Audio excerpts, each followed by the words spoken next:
For July the 13th, 2018, we talk about Persona 4, Dancing All Night, the Sonic Toaster, and we ask you which game's pre-release hype tripped you up the most, tricked ya. Welcome to Level 248.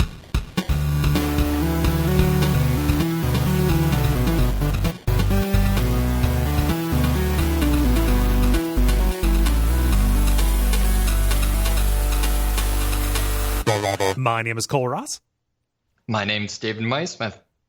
And I'm Jala Prentice. And you are listening to The Level, a podcast for people who love video games. After a week off for the 4th of July here in the States, we also have what I believe is the least common combination. Yes, it is. Yes. Yeah, but I appreciate both of you hopping on this bright summer day to talk about video games and such. Jala, before we hopped on, you said you had been doing a bunch of stuff you wanted to talk about here in the opening. So what you been up to? I've been up to some things. So I participated in a 4th of July Go Ruck Light event. That was super cool. A Go Ruck Light is a rucking event where you carry a weight in a pack and also various heavy things and go in directions for time, and then you do PT and stuff. And this particular one, it was so hot outside that somebody got heat stroke, so we ended up dialing it back, going under the trees, and it ended up being a very, very easy event because Go Ruck Lights are not designed for people to fail. Like, they want everybody to be able to earn their patch and do everything. So while she was recovering, we were learning about the history of militia and everything, because since this is a 4th of July themed event, they were talking about, how the war was fought, how it was won, and then we actually simulated this with water balloon fight, where only the most historically accurate and refreshing. Yeah, basically. Well, the thing is that we were stuck in regiments, as if we were the Redcoats, and then we first did a round where it was just everybody's Redcoats and everybody stands in a row, and you get two water balloons, and you can only throw one every 30 seconds because that's how long it would take them to reload their rifles or whatever. And so we did that. And then one side and then the other was the militia, which meant that you could do totally guerrilla warfare tactics, and yet the Redcoats had to stay in their regiments and everything because that's how it was. Oh, and you totally got the better end of the deal because you got to get hit by water balloons. Yeah, well, then there's that too. and then at it's an alternate history. Well, then then after we did that for a while, we still had water balloons left. So what we did is we all went in single line, and then one person from one team had to do 10 8-count bodybuilders for time, and then go into the middle and run and grab a water balloon, and then kill the other person with the water balloon. Right.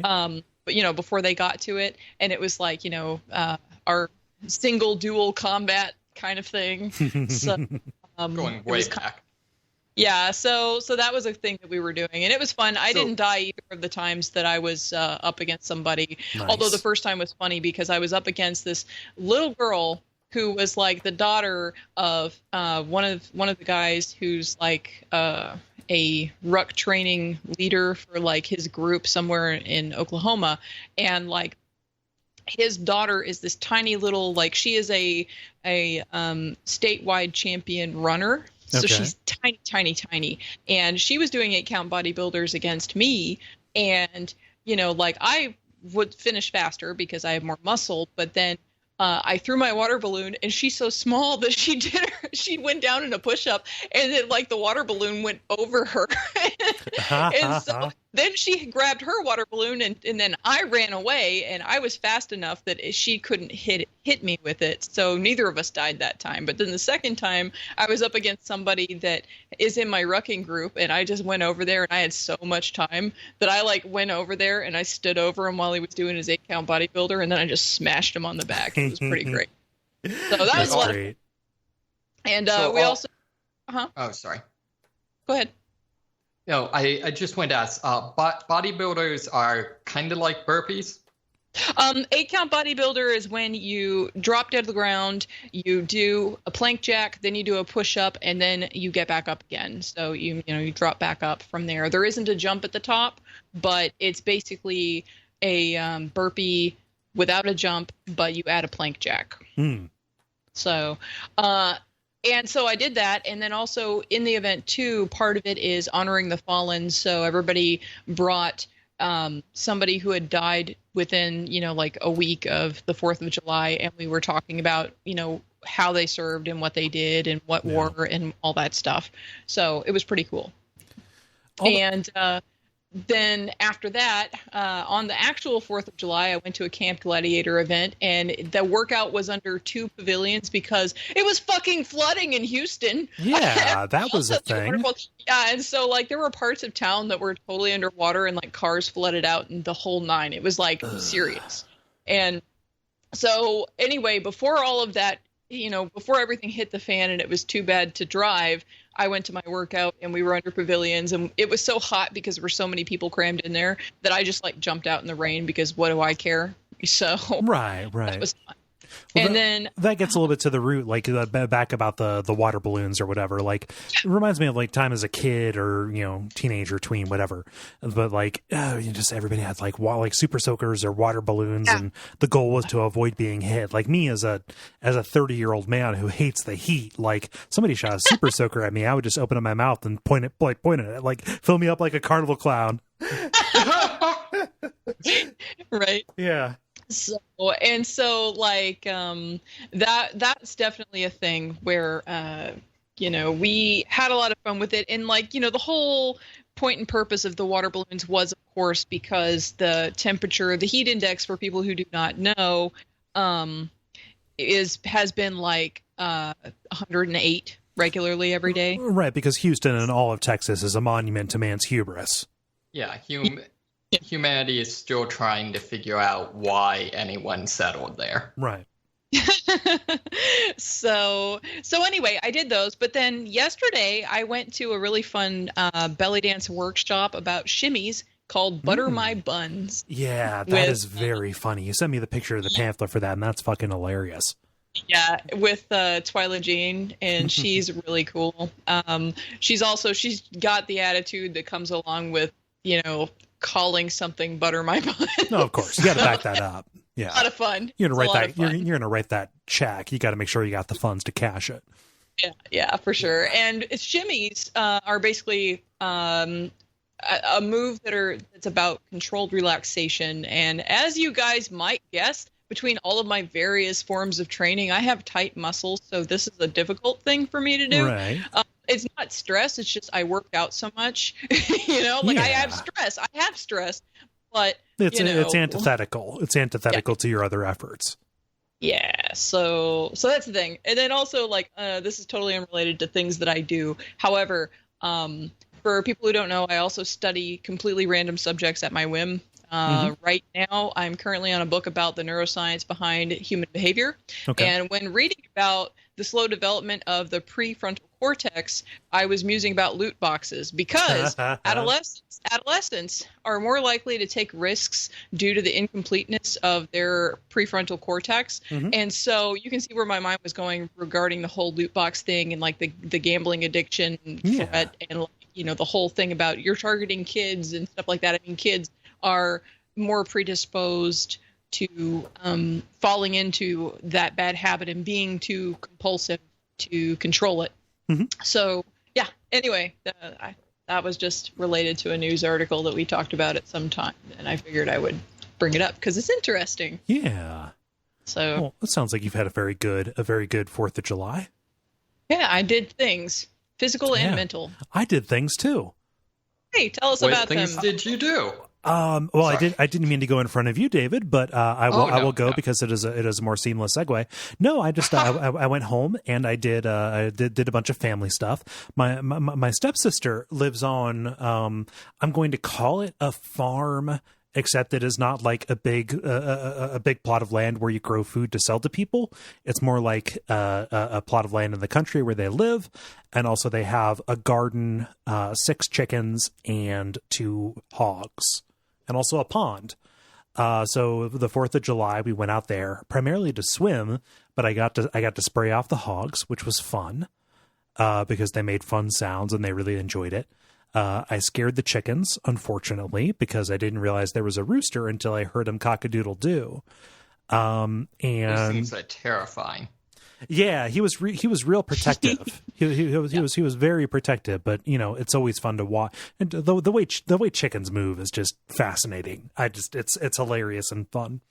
I have a friend who has chickens, and she takes videos of them on swings and stuff like that, which is if to see a chicken on a swing is really funny to me for some reason. They're just the most ridiculous animals. Yeah, they're adorable, and they're actually really cuddly and lovey and everything. She also posts videos of them cuddling, and everything. But it's just funny. Yeah. So. No, so it was fun. I'm not. I guess I'm a city boy. I would rail against that definition. I don't know that I'm a city boy, but it is fun being a non-country boy interacting with animals. It's fun, but moreover, we just kind of swam in a pond. Swimming in ponds is fun. Because you can't really touch the bottom because it's slimy. If the pond that you are swimming in has a diving deck, that is also fun because you get to throw a child off of it, and he really enjoys it because he wears a life vest. But no, just got a little bit of sun and got to eat some cookout food and sleep on a pool floaty in the middle of a pond while it rained. It was a good time. And then also got to go to my dad's house. My grandma on my dad's side just celebrated her 80th birthday, and we had a little cookout to celebrate that, and got to see some family members that I don't get to spend a lot of time with. No, it was a good, wholesome, fun family outdoor animal time.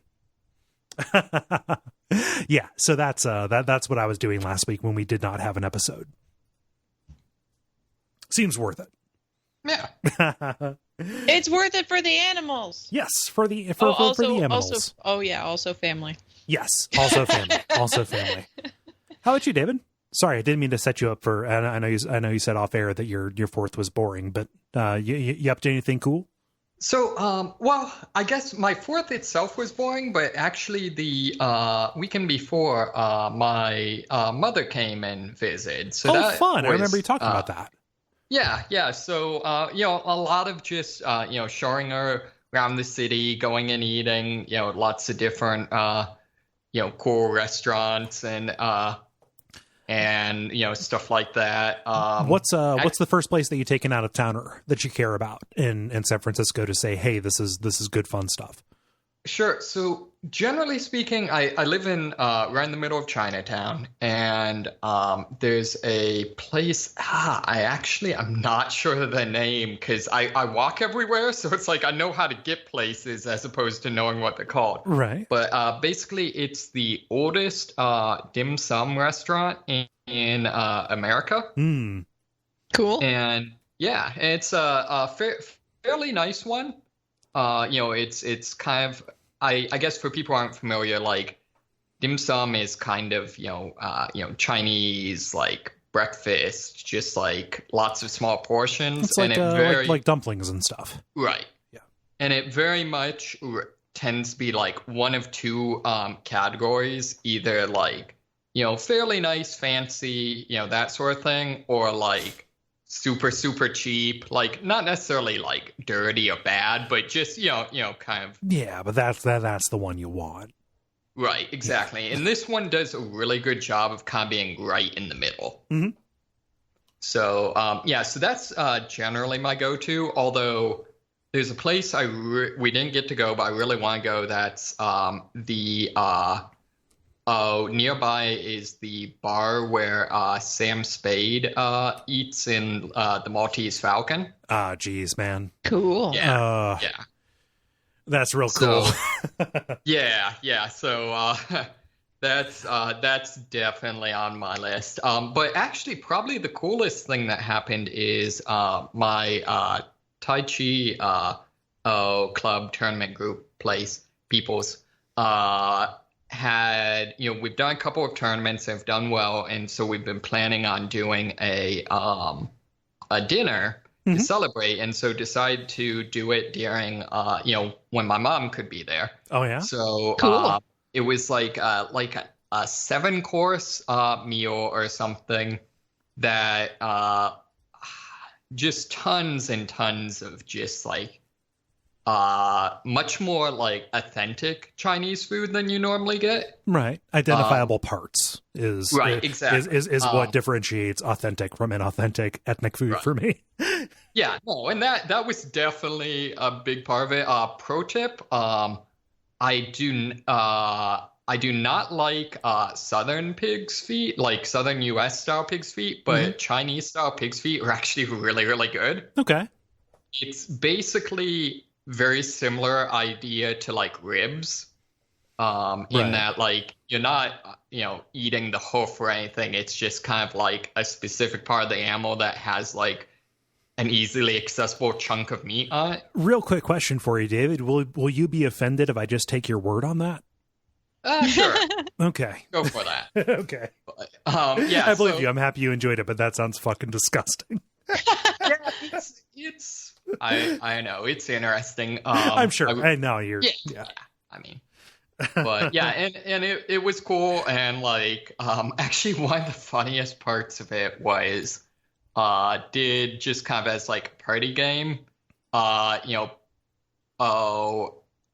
put like everyone's name in a hat and drew people out one by one, and each person when they go up they have to answer a riddle. Okay.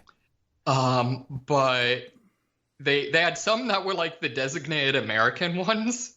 But then like most of them were in Chinese, and the woman who organized it, her son, grew, I think he's like about in high school, but speaks English and was translating, but was really funny because about half of them were just like things you can't translate, just like they relied on like puns based on Chinese sayings and stuff. Although one I think I'm gonna steal because I think it's actually kind of catchy is apparently there's a Chinese saying that basically says like the narrowest street is when you're walking past someone you hate. Ooh, that's good. Yeah, I feel like that's actually pretty good. But yeah, so that was pretty entertaining. So yeah, real good time. Well, that was nice of them to come up with something else to make the for lack of a better word, the white people feel included. Yeah. It's it's funny. I don't know if I said we went and did the tournament, and I ended up having to do a lot of the translating when we're trying to get into the hotel room. Okay. Because I was the only one that spoke English, and basically, the person who, well, one like Chinese names you can't really tell like how they're spelled from how they sound, right? Because of vagaries of the language, and also the person who took the the names down probably didn't speak Chinese, so it was all just like the names were all registered to just like however the heck they tried to spell the person's name. Right. So you were trying to like backmask it from phonetics. Yeah. Yeah, exactly. And to be even worse, like a lot of the people, they only knew their name and characters, so they couldn't even like write down necessarily and easily communicate to the person like, here's how my name sounds vaguely. So they had to relate it to you, and then you had to kind of like anglicize it a little bit. Yep, pretty much. So you've been in the area for a little bit, and you've definitely kind of been in the circle. Speaking primarily with Chinese people, do you feel like you're getting a little bit of a little bit of a footing in the language? Some of it, I studied just a very little bit, like literally 1 quarter in college, which, obviously isn't enough to be useful, but was enough to kind of get over the, like, the sort of where the language sounds like gibberish, if that makes sense. Yeah, to get over the intimidation of just how different it is to... Yeah. And it's the thing where, like, like when I hear the language, I can actually pick out the words, whereas a lot of people, particularly from like Romance languages, really have trouble even like, making out what's being said. Yeah, I'd be totally at sea. Yeah. And so, but yeah, so I'm starting to pick up and, starting to pick up a lot of the, mostly the kind of, like really common kind of subwords or things like that. Just like, Haula is, all right. Or like me, basically means like, how is good, la, more or less, indicates like the end of something. Mm-hmm. And so like that's a really, really common word. And so that's something you can kind of, pick out, things like the word la repeated, la la la la la, more or less is that's kind of the actually the way my Chinese instructor explained it is that's the way a Chinese mother rounds up her children. It's kind of come here, but it's kind of the, adding severity with every repetition. Yeah, that sort of thing. Yeah. So stuff like that. Yeah. You mentioned proverbs, and I forget if this came up on the air on another show because every time I speak, it is my memory being sucked into a microphone. Sure. But I want to make sure this is captured if it wasn't captured elsewhere. Gary was telling me about this proverb that he heard. He thought it was Croatian, but I did a Google search for it, and it's Jamaican. Okay. I just want to repeat this here. I'm just going to say it. Behind the dog, it is dog, and dog is in quotes. So when you're behind the dog, you call it dog. When you're in front of the dog, it's Mr. Dog. So when the dog can show you its teeth, or when the dog is cornered, right? Yeah, then it deserves respect. It is no longer dog. It is Mr. Dog. That's really good. Yeah. That is apropos of nothing aside from the fact that you mentioned a proverb, but I've taken infinite delight in the week since I heard that. I wanted to make sure it was immortalized somewhere. Yep. No, I actually really like that. That's I know, like, it's always interesting because a lot of times, like, it's really interesting whether or not, like, a proverb will translate. You know what I mean? Oh, yeah. No, it's always fun, even if it doesn't translate, to hear a little bit of the justification for it. Oh, yeah. Yeah. Well, that's cool. Did your mom have a good time? Yeah, had a really good time. Awesome. Cool. Well, that is a long generalities, but it's been a while and it's fun to catch up with you guys. Why don't we get started? Any opposition to getting into the episode? Sure. Can I just real quick grab a drink? Yes. Sweet.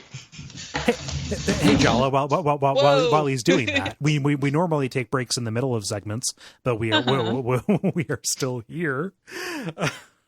Yep. Yeah. Any other chicken stories from your friend? No, not any other chicken stories that I can think of offhand. They're adorable.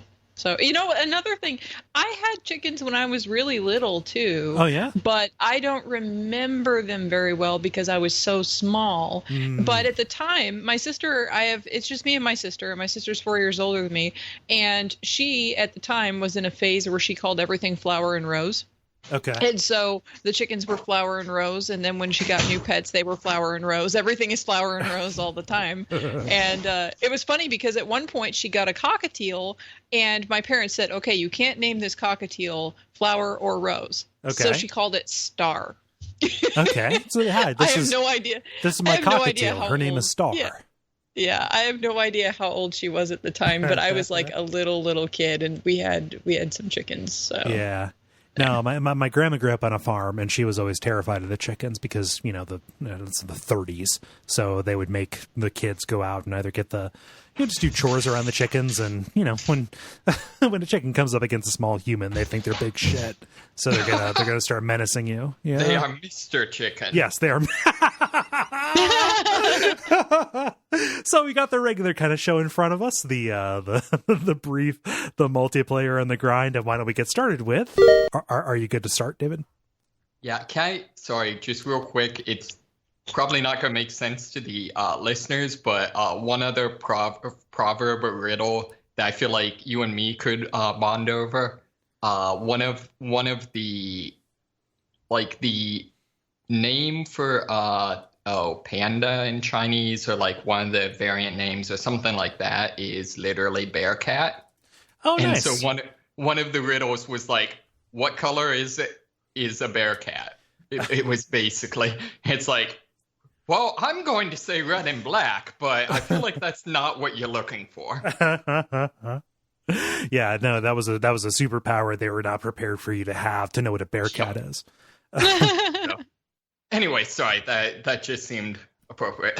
Yeah. Why don't we get started with The Brief, where we talk about things that are happening in the world of video games around us.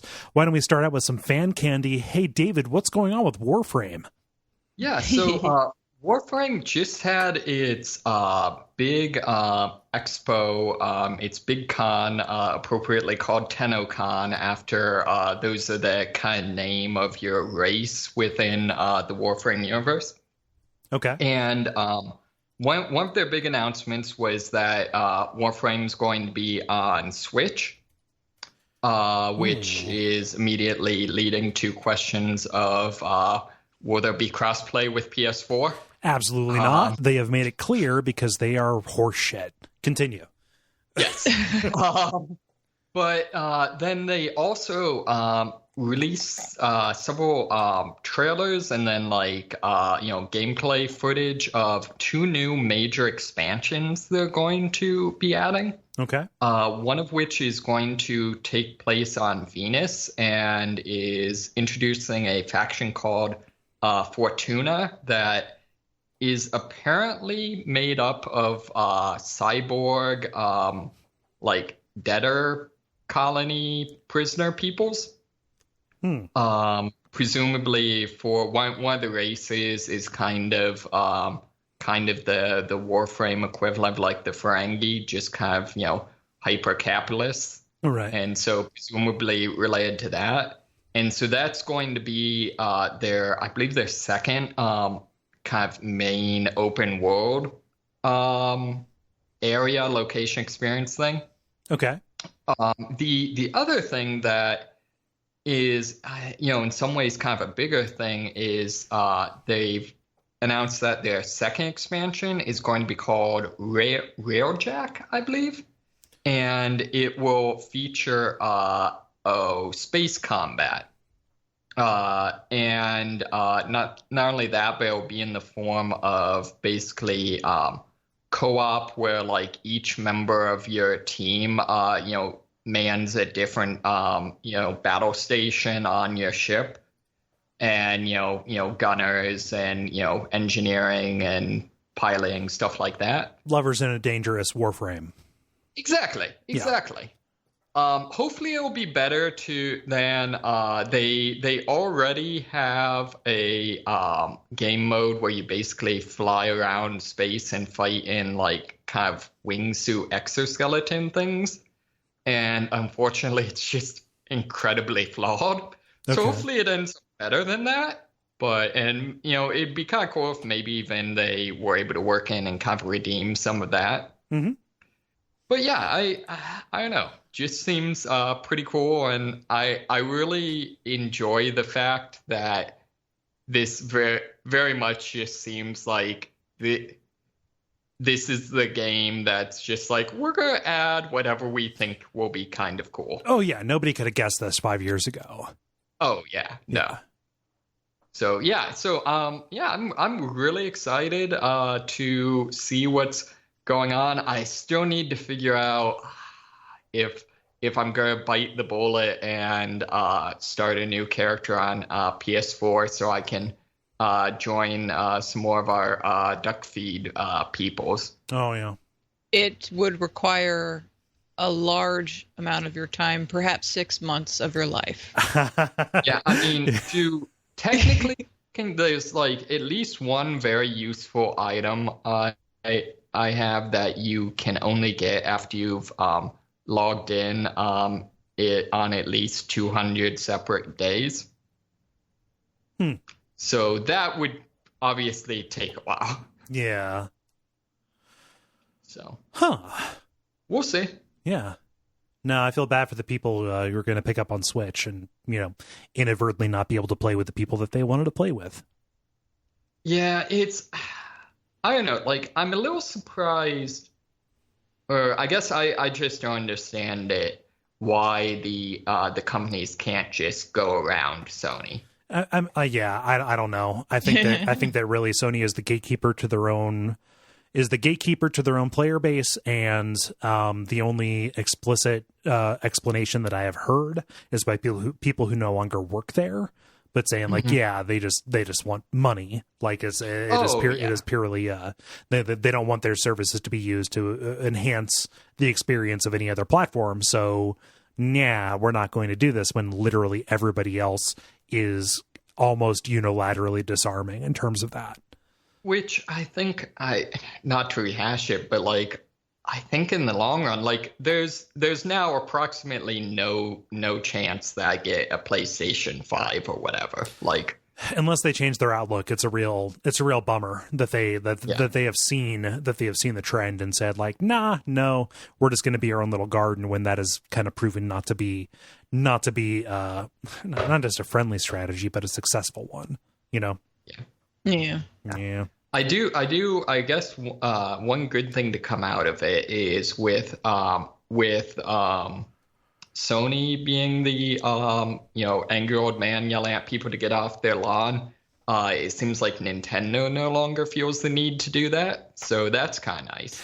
Oh, for sure. Yeah, I mean, Nintendo, dating back to at least when Nintendo put out Rocket League on Switch, or when they allowed that, like, you can play Rocket League with PC people on Switch. Like, it's a thing. And so I do like that at the very least they've kind of had a change of heart to how they've kind of tended to do things in the past. So that's cool. Yeah.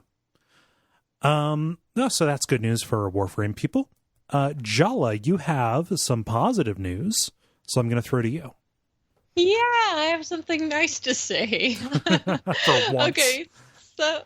Well, okay. No, I'm just being funny. Usually, I know. I'm just. Yeah. Okay. So anyway, about 400 gamers showed up at Camden Park in Fallout gear to celebrate Appalachia being featured in Fallout 76. Oh, cool. So locations in the E3 trailer showed areas modeled after the state capitol, West Virginia University's Woodburn Hall, the New River Gorge Bridge in Camden Park. And originally the guy that was planning this little meetup figured it would be like 15 people, like the people that he knew, Uh-huh. But then he made like an event for it, and then 1,500 people were interested in it. And they ended up having door prizes, giveaways, a group photo, costume contest, and everything. And then everybody went inside the amusement park to have their fun at the day, like at the park while they were there for the rest of the day. And, basically the article was talking about how they wanted Bethesda to take note, because they say that this is an awesome community that everybody overlooks. Like, I don't know about you, but I didn't know shit about Appalachia. Like Appalachia. I live adjacent, so I've got some. Yeah. You guys would, but like I live very far away from it.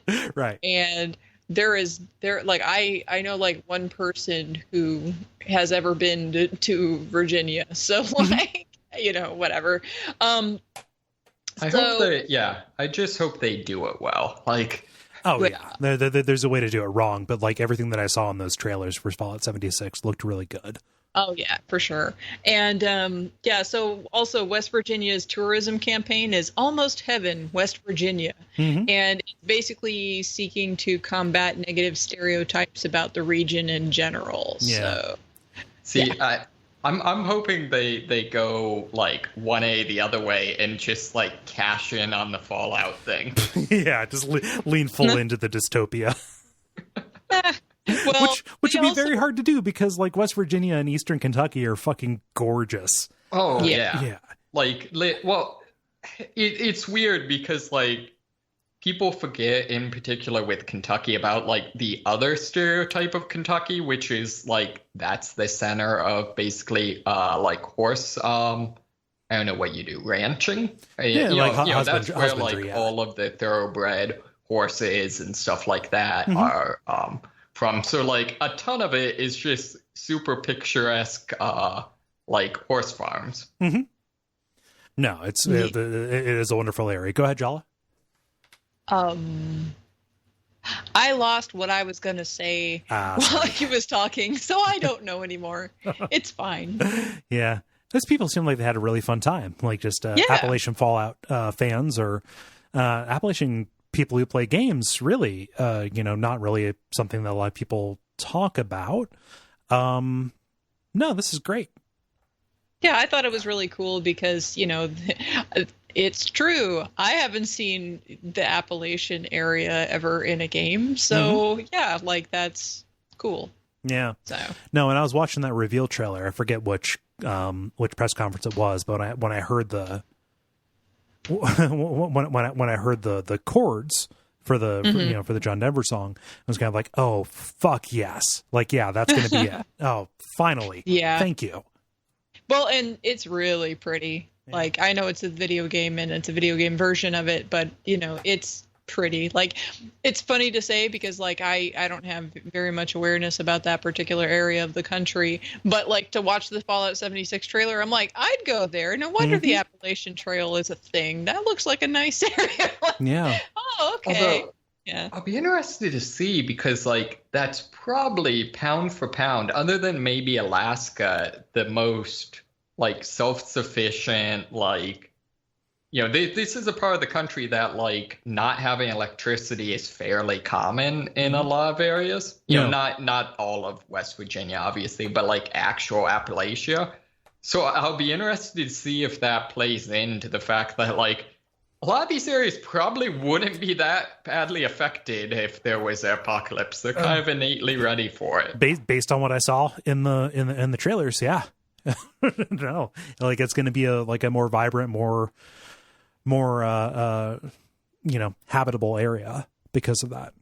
Ooh, I kind of hope they bring in the Amish. That I would love to see like how the Amish like adapt to that. That would be awesome. I don't know how they would have gotten that far south is the thing.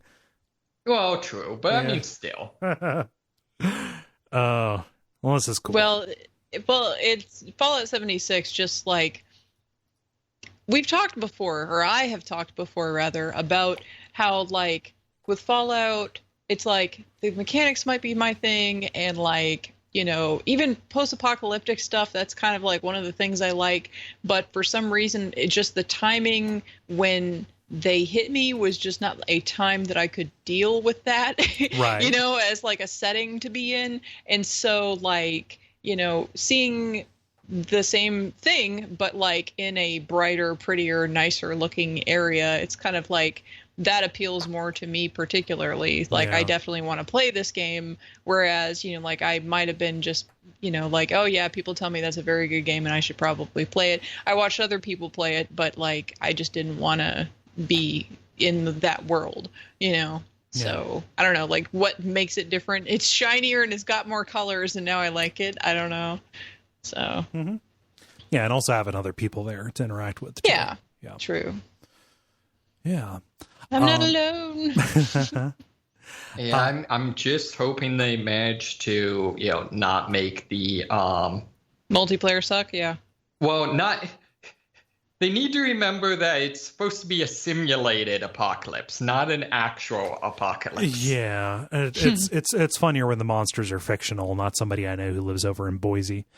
So I've got a story, and this is very slight and also inconsequential, and it involves the saddest breakfast I've ever seen. Okay. So Sega, for some reason, got it in their heads, thinking about their brand, thinking about their characters, thinking about Sonic fans. There are many of them, people who are still keeping the flame alive, saying, you know what, for all these fans who have stuck around, for people who enjoy the iconography of Sonic the Hedgehog, what can we do for them? Can we give them the opportunity to take their favorite breakfast food, toast, and emblazon their favorite character into said toast? And so they created kind of a crowdfunding campaign for the Sonic Toaster. Yeah, That seems like good fun. Yeah. Aside from the fact that I'm not going to pay $35 for a toaster that only toasts one side of the bread properly and then burns like a hedgehog head into the other side. Thank you, Jala. Thank you for thank you for coming out in the favor of sanity. I've been I trying to save a little bit of money, and a piece of toast with some spread on it, some fruit spread is a good way. It is a nice, sensible, and cost-effective breakfast.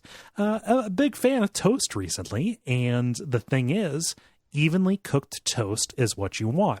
Somehow they managed to rook 1,129 people into paying $35 for a toaster that will thoroughly toast one side of your bread and then not toast one side of the bread at all, except for one burned patch that looks like Sonic's head.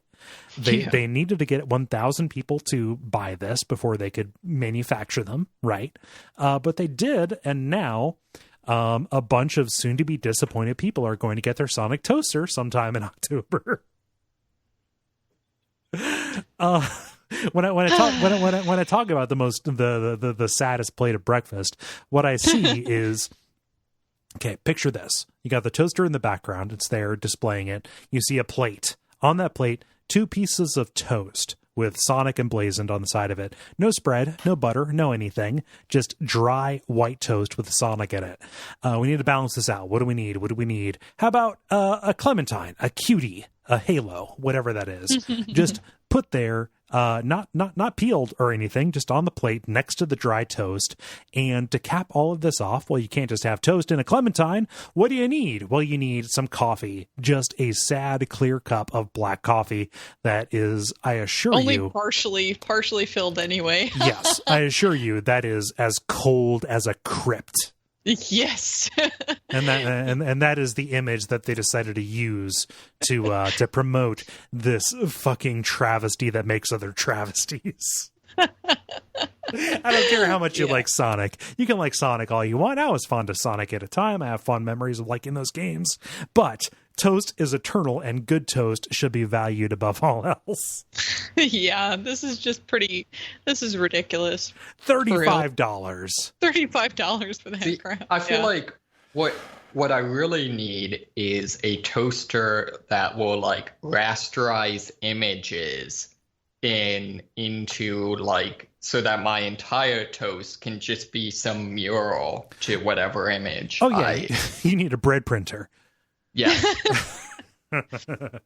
So that's the story. I think a lot of people got their priorities mixed up. Evenly cooked toast, uber alles. Come on. That is seriously a pet peeve. Like if I had some toast and it's like, it's nice and crisp on one side and then like some fucking soft ass weak shit on the other side and then burned in the middle, I'd be so mad. This is a real bugbear of mine. I've got a toaster oven. It's a real shitty toaster oven that I got like 7 years ago when I got an apartment. Like I need to get like I'm in the market for just a good toaster that will evenly toast this, as opposed to the nightmare that I'm living with right now, which is burnt toast at the top and then basically raw bread at the bottom. Have you considered trying a cast iron skillet? I have done that. I've tried that, but I am no good at doing that. And also, I don't enjoy the idea of either setting bread on fire or putting in enough cooking oil or butter or things like that. Like, just no. I just want a piece of dry ass medium for me to spread the good stuff onto. See, I've actually gotten into baking has been one of the random things I've started doing some of why I'm here. Oh, awesome. Nice. I wish I could bake, except I already live in the pit of hell, so turning on the oven is like the last thing anybody wants. Oh, yeah, and humidity fucks that up, too. Yeah. Yeah. I think the segment's over. Multiplayer. Now it is time for the multiplayer, where we ask you a question and then you answer it. Jala, what is the question that you asked the nice people? I asked, have you ever been misled by marketing into playing a game that wasn't what you expected? And you can talk about hype trailers, commercials, tricking you into an experience that you didn't want. Thanks to Michael P. for the question. Yeah. I'll get That's it started. A good one. Yeah. No, this is we got a lot of responses. I think Yeah. we are headed to the salt mines. Noah says, well, I feel positive about the game overall, especially with how it's been polished since released. Final Fantasy XV's media hype, including the movie and YouTube anime series, suggested the scope of the game would be much bigger. Yeah. I don't know. I just kind of I'm skeptical whenever I hear a Final Fantasy's hype. Yes. Just in general. Is that? But that's not to like get mad, like make all the Final Fantasy people mad. I like a Final Fantasy sometimes. But like they're always reviewed so highly so soon after they come out. I think your skepticism is warranted. Yeah, that's what I meant to say is like, it's just kind of like it's kind of skewed because there's the Uber fans, and I think they're the ones that get to it first and review it first. And it's like, no, I want to wait a while before I decide what I think about this thing. Yes. So my only exposure, aside from the short time that I spent with Final Fantasy 15 before I kind of put it down, maybe to come back to it in about 3 years, is when I play mobile games or games on my iPad. There's a new class of advertisements that are interactive. Yeah, you can play part of like that city builder defense whatever the hell game. Or the one where you play as one of the bros running down a hallway fighting slimes or whatever. It doesn't it doesn't do an awful lot to like raise my affection for Final Fantasy 15 as a brand when it just intersects itself or interjects itself into another experience that I actually want. Yeah. So is Final Fantasy XV, is that the road trip one? Yes. Yeah. They really need to figure out like a different way to like I don't know, differentiate, because I never know what any of their games are now. Yeah, well, it's like 13 where they expect it, like, I mean, in order to get like a return on investment on the assets that they made, they have to do a bunch of games in the same world. True. Yeah. David, what does Greg say? Greg says, when I bought an N64 a year after it came out, one of the games I was convinced to buy with it based on my love for the franchise and the hype was Zelda Ocarina of Time. I did not like the game one bit and still don't. Come at me, bro. No, it does actually say that. It didn't translate well at all to 3D. Had glitches, crappy puzzles, no classic music, and Navi. Yeah. I was spending my own hard-earned money by now, so $60 hurt. I realize this is an unpopular opinion, but this game is stupidly overhyped. And yes, I did try the remastered version. I was tickled pink with this answer because I didn't have my own N64 until like it was retro. However, at the time that N64 was popular, I worked at a video rental place and I rented an N64 and a couple of games because I got the game rentals for free. So like, I just rented the system and I picked up Ocarina of Time and then like Pokemon Stadium. And I expected that I was going to be playing the shit out of the Zelda game. And I was just like, ugh. It just did not hit me well at all. And of course, at this point, like I was in college, like the beginning of college. So like I wasn't the target audience for that anyway. But I ended up playing the shit out of Pokemon Stadium. However, I played the shit out of that game. But yeah, Greg also wanted me to say too, that he thinks that the only franchise that he particularly likes that did well from 2D to 3D was Fallout, and he disliked all of the 3D Zeldas that he's played. Oh well, I can't roll in smugly and say, "But Majora's Mask, my friend." No, that's not right.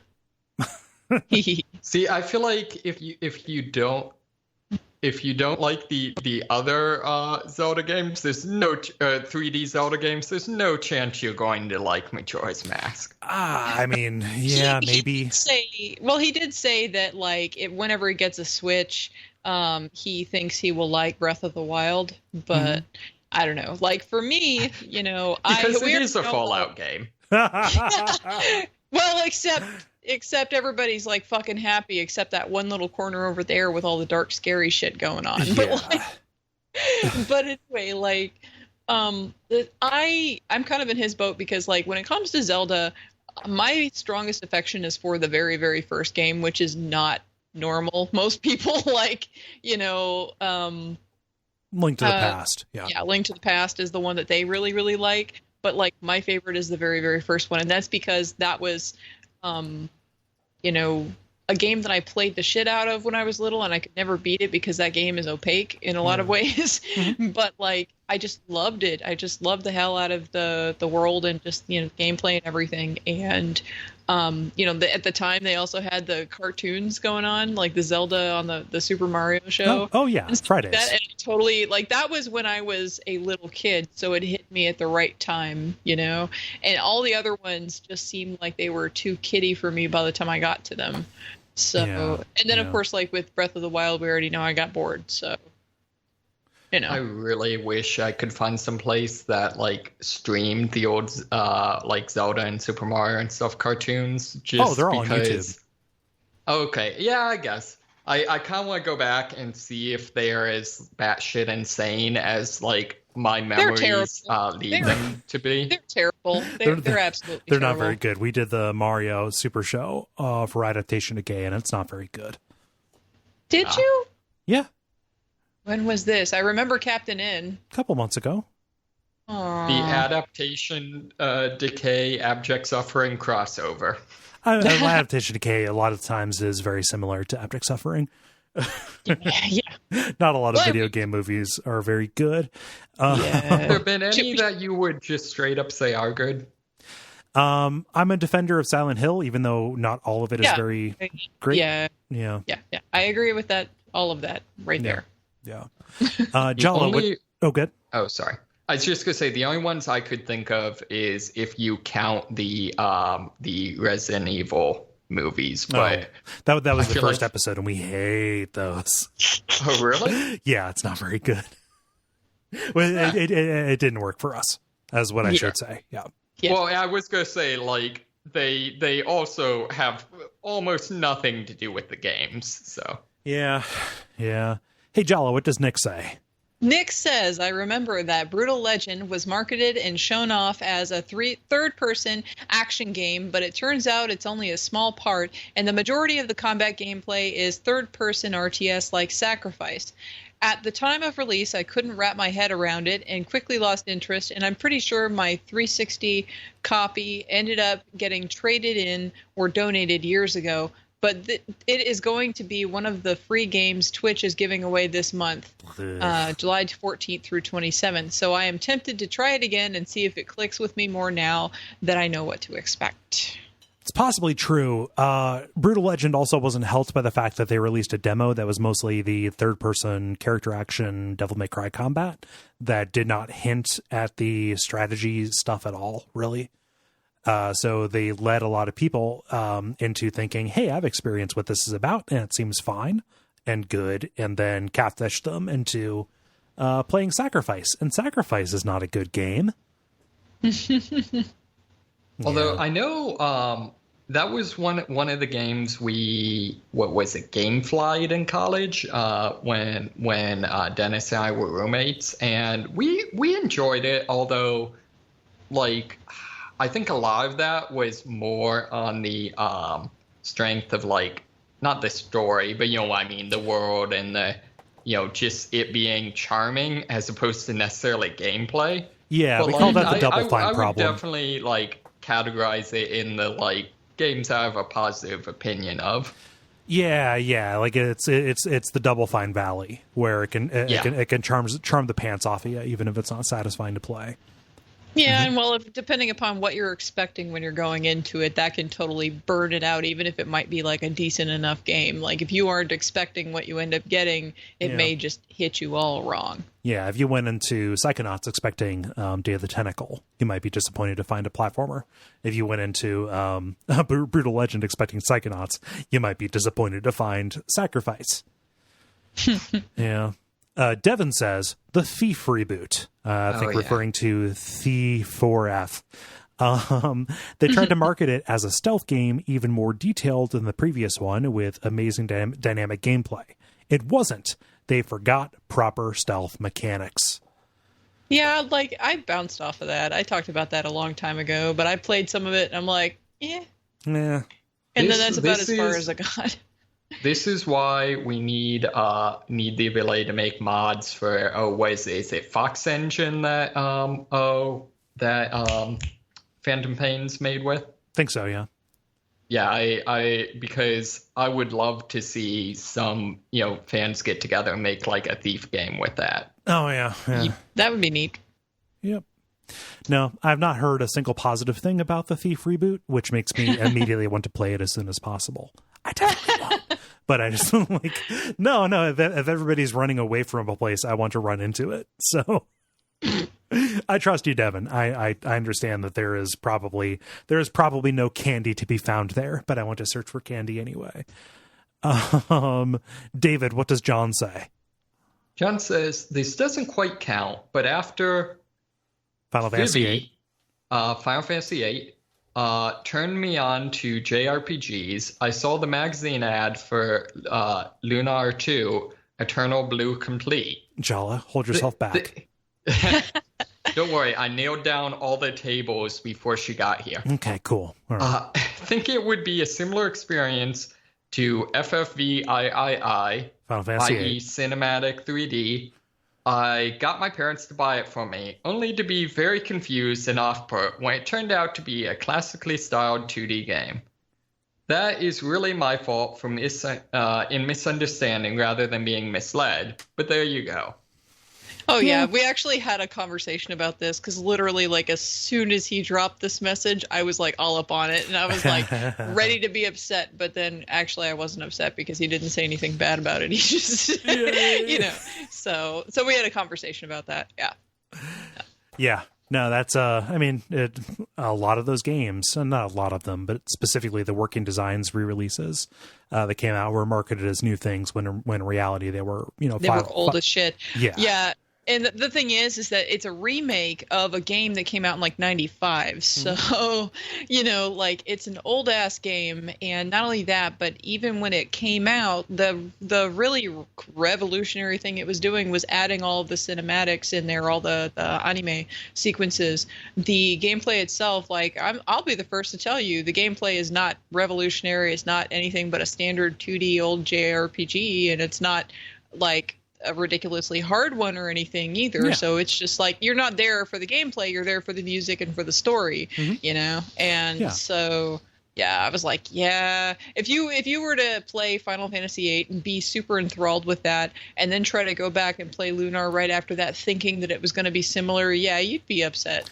And when we talk about being super into FF8, like we should know that John's Facebook avatar, if that is his real name, is Squall from Final Fantasy VIII. Like John is super into FF8. It made a mark on him, or it made a mark on them. Yeah. Yep. Jala, I need you to read Ollie's answer because I love this. Sure. Okay, Rogue Warrior. I got sucked in by the trailer and the Bethesda connection. Turns out it was as hollow as any game I've ever played and had bad controls. Stay away. Yay. Well, and like that whole the whole thing with like the guy who it's quote unquote like based on or whatever is kind of is there a little bit of stolen valor in there? Am I mistaken in that? See, I've heard mixed things. Like the dude was definitely a Navy SEAL. Like so definitely at some point like, did something. But a lot of the stuff I've heard is kind of how I heard something put it is like he goes on and on about how like what a loose cannon and maverick he is and stuff like that, and that only seems like a good thing if you have no idea how the military works. Right. Yeah. It's a video game based off of his own fan fiction about his own career. And the video game itself, very outdated. I think it was developed for the original Xbox, in development hell, updated. The character is voiced by Mickey Rourke. The notable thing is for the credits, Mickey Rourke does a rap as that character, talking about how cool it is to be a loose cannon war criminal. Okay. To be fair, I do not know that much about his background. So like, obviously he contests all the things and stuff, but yeah, it's controversial at the very least, but also a very bad game. All I know, like my not soul touch point, but my biggest touch point for Rogue Warrior in high school, choir teacher, loved her. Choir was my favorite class. Just got a tremendous got a lot out of taking classes with her. On the whiteboard or on the on one of the boards, she had a quote from Rogue Warrior, which was, "The more you sweat in training, the less you bleed in combat." That's a real old quote. Yeah, but it was attributed to Rogue Warrior. Like attributed to that book, at least on that board. And I was like, yeah, that makes a lot of sense. That probably has a lot to it. And then learning more about that guy and about his work and about that book itself, I was kind of like, oh man, talk about like something that is like innocuous on its face. It's fine, but like kind of bullshit at its root. Yeah. So I was disappointed. I thought Rogue Warrior was the name of what's the one? I guess it's based on like some British comic book where you're some like ghost soldier guy, and you have to like go around possessing peoples. I don't know. Yeah, maybe look it up. I will take us over to Warren, who says, "A game that always felt like a bait and switch to me was Assassin's Creed 3. All the promotional material showed Connor as an adult, and you don't actually get to play as him until halfway through the game. The first quarter of the game is his father, Hatham. Then the second quarter is Connor as a child. It was fun once we had his full ability set, but the lead up to it took way too long." Yeah, I hopped off the series at Assassin's Creed 3, so I feel resonance with this. Yeah, did they ever get around to actually having him as like an adult Assassin's Creeding things? Back half of that game. Okay. Yeah.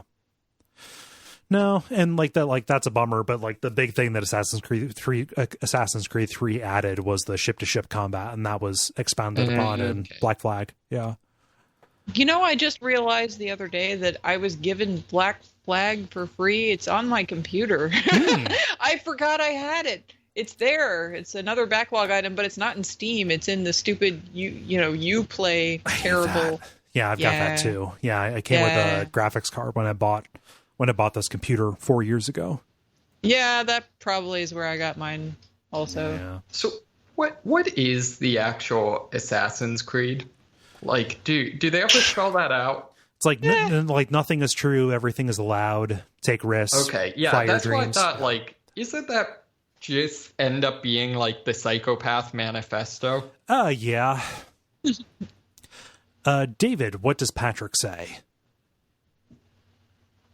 Patrick says, "Well, it wasn't me directly. I got final." You've got to purposely be giving me these. No, I'm going in the rotation. It's Final Fantasy VII. It's Final Fantasy VII. Damn it. Rocky 5 plus Rocky 2. Yeah, I slept through that class in elementary school where we learned Roman numerals. Well, it wasn't me directly. I got Final Fantasy VII 2 days after release at a local game store used in college because someone thought it was a sports game. Worked out great for me. I was seriously like, dude, how the fuck does someone think this is a sports game? Did they not look at the back? And then I'm like, maybe they thought Chocobo Racing was a sports game? I don't even know how this works. Maybe. The only thing I could think would be like fantasy sports. Yeah, I guess, but they really did not look at anything if they were just picking it up. Like they weren't looking at it at all. Or they were fucking high, one or the other. Equally likely. This sounds like an urban legend or something somebody would say to be shitty about other people.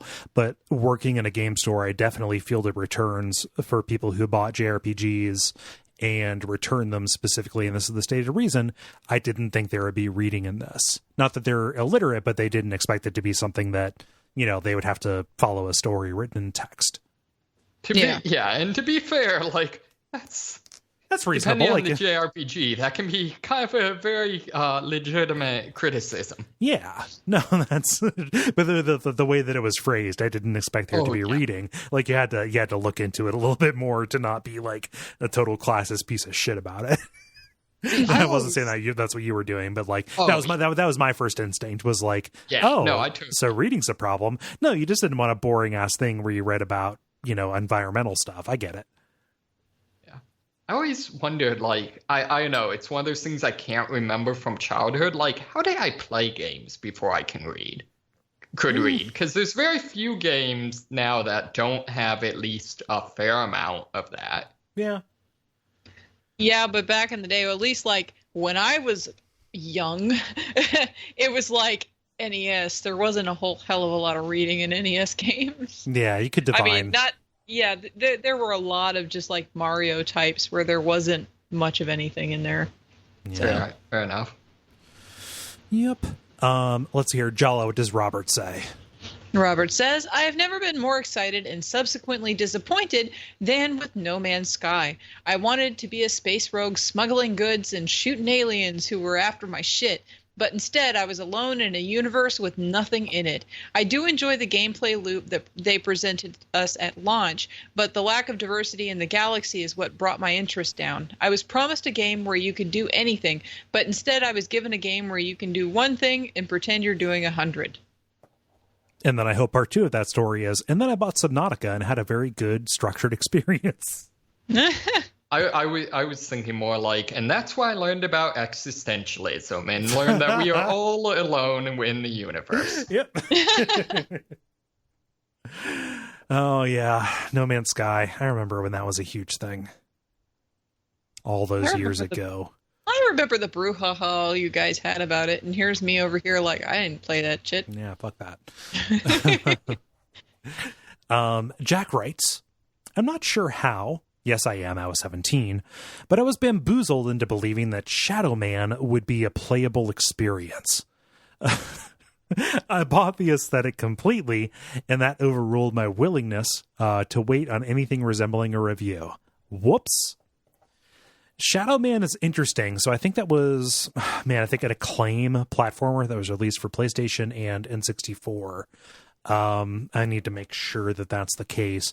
Based on a comic book, the thing that I think that Shadow Man will most be remembered for is the fact that whoever published it or developed it was shameless about advertising. So I think the same people did Turok, and they offered like $10,000 to the first person who named their kid Turok, after Turok the dinosaur hunter. They offered a similar incentive to people who decorated a loved one's grave, their burial site, with Shadow Man kind of pamphlets or whatever, because it is about a person who comes back from the dead. So fucking tasteless. Did they at least pay out? Maybe. Because that's the worst, is every so often you'll hear about one of these and then they'll be like, oh, we didn't think anyone would actually do it. We were joking. Yeah, we were just looking for the write-up. We didn't think people would read that and act on it.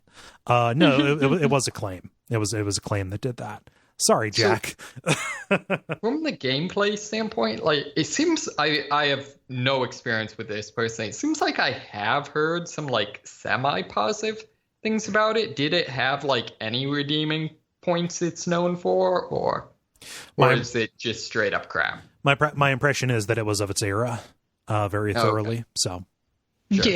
Yeah. Yep. Let's see, David. What does Lindsay say? Lindsay says, I didn't buy this particular game, but I was excited for it. The Division, also Destiny, which I did buy, and was utterly bummed out by what the game was promised to be, but completely, in my opinion, missed the mark. Yeah. I don't know, like... Those are both games you like, I'm in the weird camp in that, like, I kind of liked The Division, although also in the camp of, like, that's not an opinion-based... Like, I don't know, the commentator in me recognizes that it's a very flawed game. Yeah. That's fair. But Yeah, and also, like, if you didn't like what Destiny did, you would not like what The Division did, because it was basically Destiny in, like...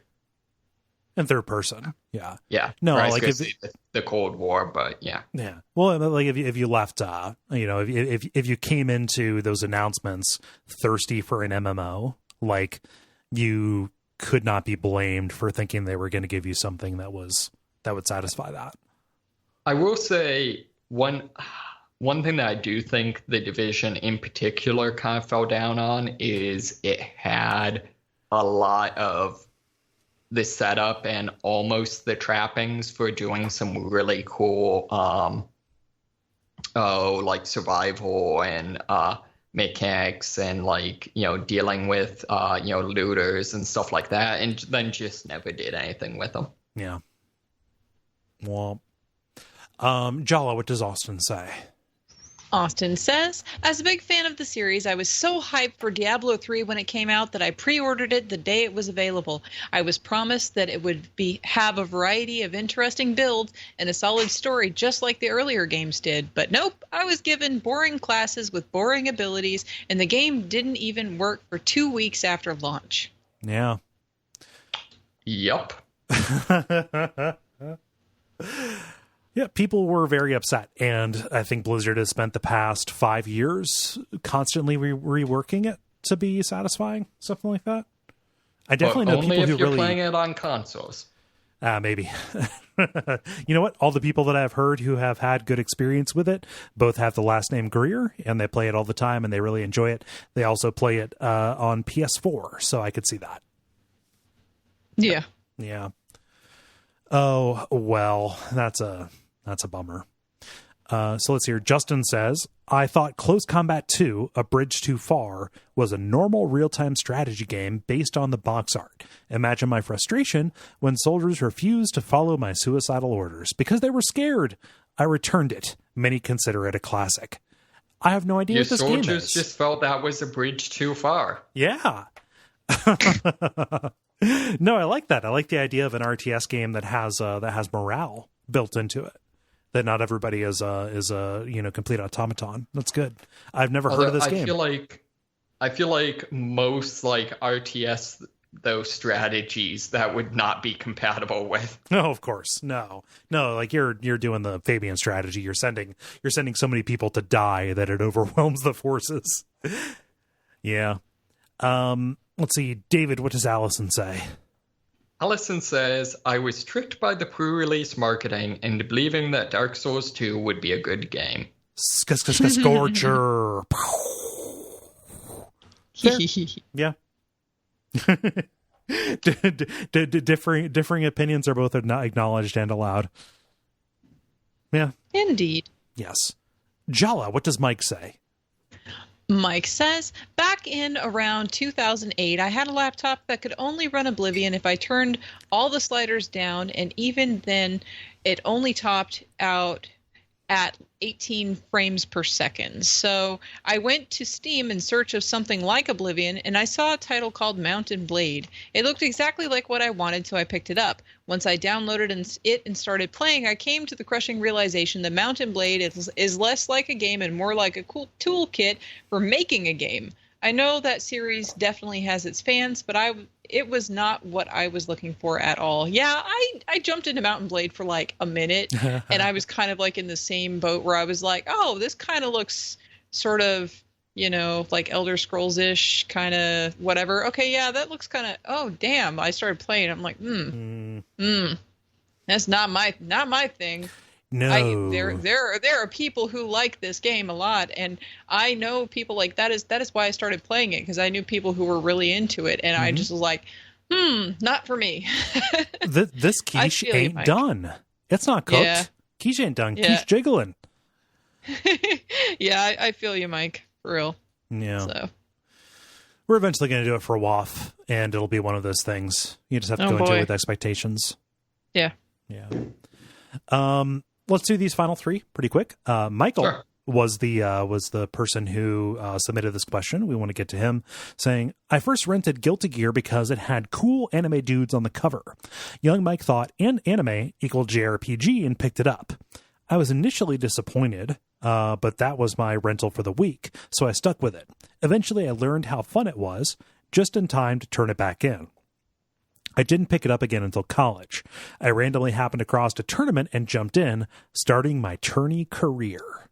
I was That's really cool. like, I was like, at first I was like, oh no, am I going to have to get mad at Mike? No. Because then he was like, oh, no. I ended up liking it. Okay, good. I didn't know you were a Guilty Gear partisan.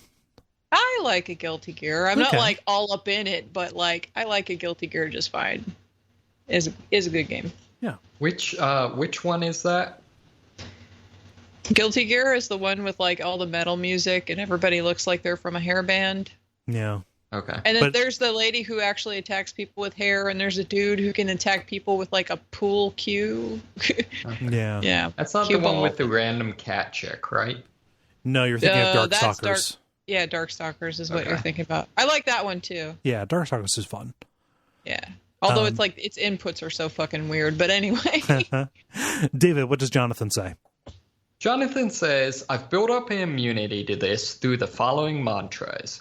1, all marketing is lies. Truth. 2, trailers always show the best bits. Invariably. Yeah. 3, get 3 reviews before buying. Cool. 4, nothing is worth buying on day 1, and no one is pressuring you except yourself. But myself is the person I have to be around the most. Yeah. So these have kept me safe from the disappointment scourge. Yep. Yeah, and my answer to that is I just don't fucking pay attention to much of anything. So it's all good. The only problem is, of course, my answer. I do have an answer for this. Oh, yeah. See, I feel like the one that gets me is the 4th one, just because there's a lot of games that I like playing when they're new and people haven't learned the ultimate strategies yet. Oh, yeah. You want to get in before the meta develops. Before people can yell at you for playing wrong. Yeah. Well, and then too, like if it's a game that has a multiplayer aspect to it at all, a lot of people will already have the game like real quick, real early on to its release. So like you want to jump in there and play with your friends when they've got it, Yeah. So that's a thing too. Yeah. If you play a co-op or anything. Yeah. Jala, finish this out with Michael. Sure. I got Assassin's Creed Unity Limited Edition blindly. I had only seen the 3E trailer. E3 trailer, maybe? Yeah. I think E3 is what he means. E3 trailer. They tried to mix the multiplayer into the story mode instead of its very own thing, like in Black Flag. That, all the bugs it came with, they gave me a free copy of Far Cry, but like the Creed haven't touched it. Yes. So I guess because Assassin's Creed Unity was so broken, Michael got a free game, but also hasn't touched that. Because of the experience that he had with Creed. Free game off the back of a free game is not bad. So yeah, for real. So even if you don't play it. Maybe they're just getting particularly meta, and all of the nothing is true, including all of our marketing. Yeah. Oh, so my answer is probably too obscure to be relatable, but coming off the back of Hotel Dusk, loved that game. The developer Sing, CING, released a game called Again. That was less of a noir thing, but still a detective story. I'm thinking, hey, that'll be fun. I'm going to buy that. It's for the DS. You're solving murders and stuff like that. That game is horseshit. Like it is the quickest that like a single developer has squandered their goodwill. In my eyes, for me, I was happy I didn't play very much for it, but like going from a super stylish. Film noir kind of game that had very relatable characters and just a lot of good stuff to a very simple like gimmick based thing where you're looking for differences between the left screen and the right screen was immensely disappointing. They redeemed themselves a little bit when I bought The Last Window, The Secret of Cape West, which is the actual sequel to Hotel Dusk. But yeah, Sing, you done me wrong. And if you can consider a developer's kind of prior art or prior work to be marketing, then yeah, that is absolutely a case of this. Yeah, well, you start building up, a trust in a developer, and then they wreck it for you. Yeah, they burn me. They burn me good. Yeah. David, how about you? Yeah, so I think the biggest one is I was led to believe that the Stanley Parable was a good game. Oh, Jesus. Here we go again. More seriously, I think the big one for me was I unfortunately believed Mo Nukes when he talked about Fable. Okay, yeah. I remember. Yeah. Well, and I think the thing that really frustrated me was like I realized that like the thing where like he basically promised strong AI effectively, like photorealistic, like historical world or whatever. Like I realized that wasn't going to happen, but I bought it based on like if it just has the things he is already and people have already said are already in the game, and that was not the case. No. Yeah. Yeah. And I still don't quite get how it's gotten to have like 82 sequels. I mean, like, so the Fable 2 is okay. Fable 3 is kind of dog shit compared to Fable 2, and then everything else has been like weird attempts to revive it using the Kinect. Like, nah. Yeah, no, Molyneux could have been the cover image for this. Yeah, yeah, yeah. I feel like some of his stuff, I'm a little surprised he hasn't gotten like taken to court or something, because like people have tried. Oh, really? Because like a lot of his stuff, I would say like probably crosses the line. Yeah. Huckster Supreme. Jala, how about you? Well, we already established I don't pay attention to most like media release information, but hype from people whose opinions I value. However... Oh no, I'm going to back away from this. I will get as far away as possible from tables. So yeah, so yeah, you and Dennis both talking about Danganronpa Jesus, and Virtue's Last Reward. Both of those games made me think that I was going to really like them. Now, to be fair, as much as I complained about Danganronpa, it was mostly because of all the tropes that were in it. But I actually liked it pretty okay. I actually was kind of even digging it a little bit until the end, and then that made me mad, and I just wanted to throw my Vita at that point. And that's the first time that I was talking about flipping tables was on that game. And then after that, I played Virtue's Last Reward, and that was my second mistake. Like, I had that problem with Danganronpa, and then right after that, I did Virtue's Last Reward, and that one made me real mad. And I'm sorry, that one I like. I'm across the room right now, Jala. I'm not on front of my microphone. I need to get away from you as quickly as possible. Yeah, so that one did not sit well with me. It still does not sit well with me. But yeah, no. I'm over here straightening up some shelves. Yeah, I liked 999. I like 999 though. So like, I actually have, I think I have the third game in the series on my 3DS. Oh yeah, it was a mystery purchase, right? Like, don't I have that, and I have Danganronpa too? I'm just like waiting to play one of those. Well, zero. I'm sorry, I still need to be away from the microphone. Zero Time Dilemma was free on PlayStation Plus, so that's like, a lot of people could play that. It's very good. So anyway, fuck VLR, and that's my answer. And it's Cole's fault. Is it safe to come back yet? Is it safe to come back yet? It's safe. It's safe. Yeah. Okay. I got my fuck VLR out there. I'm done with that now. All right. I knocked off my pop filter by getting away from the mic as quickly as possible. Let me put it back in. I knew you were going to do that to me. Well, come on.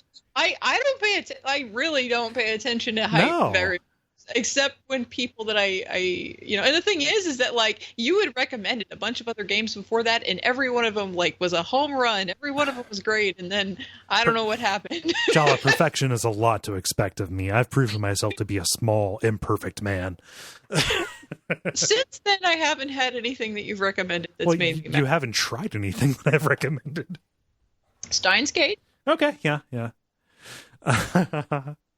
So that's okay. I will accept this. I will move on. That is very funny. So Danganronpa, I steered you wrong. It's not so bad. DLR, okay. However. Yeah. Okay. Yeah. I was talking about that. I was talking that up way before I talked up Danganronpa. So, yeah. Like Danganronpa, I actually, like I said, I actually was kind of into it until the very ending. The ending made me mad. Yeah. But anyway. Oh, well. So thank you, everybody, for participating in that. If you would like to get involved in those, go to facebook.com/thelevelpodcast on Monday afternoons to watch for the prompts to go up. Thanks to Jala and Dennis. The grind. Now it is time for the grind, where we talk about the games we've been playing over the past period of time or so. David, you were not here on the last episode we recorded, so I'm going to go to you first.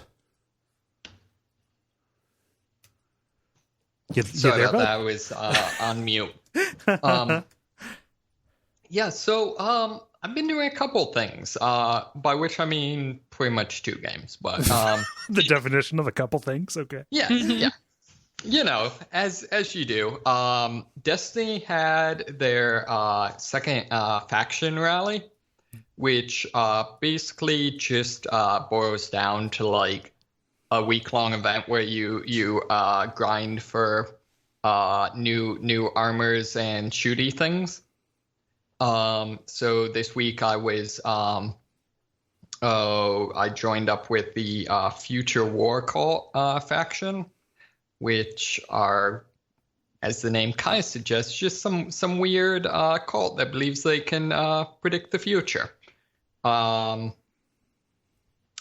Yeah, that I know. I shot things and got loot. That's basically Destiny. I don't want to be a diminutive piece of shit. Like I don't want to diminish what people enjoy. Isn't that a lot of what Destiny is? Oh yeah, no, that's totally Destiny. Okay, cool. Okay. Woo. Yeah. As long as you don't feel bad about it, nobody can feel bad about it. Right, exactly. No, I mean, I would say the positive thing with it is basically the way this event worked is you play like public events in kind of the open world area and build up renown, for completing them. And once you have 5 points of renown or however many points you want to do it with, you go and to one of the like solo areas and do a run through. And based on how much renown you have, you get faction points basically. But the kind of catch is that the more renown you have, that dramatically reduces the speed at which you recover health. And each time you die, you lose 1 point. So in the plus side, it does dramatically change the way you play the game by putting a lot of premium on like survivability and using abilities that will manually trigger your health regeneration, stuff like that. Mm-hmm. So I mean that was one of those things where it's like I'm not, this wasn't like some massive game changing thing, but like it was fun to do for a change of pace. Yeah. So other than that, I've just been kind of trucking away at Nioh. Okay. Yeah, you were playing that the last time we talked. Yeah. So I'm trying to think. I just beat the Moth Lady.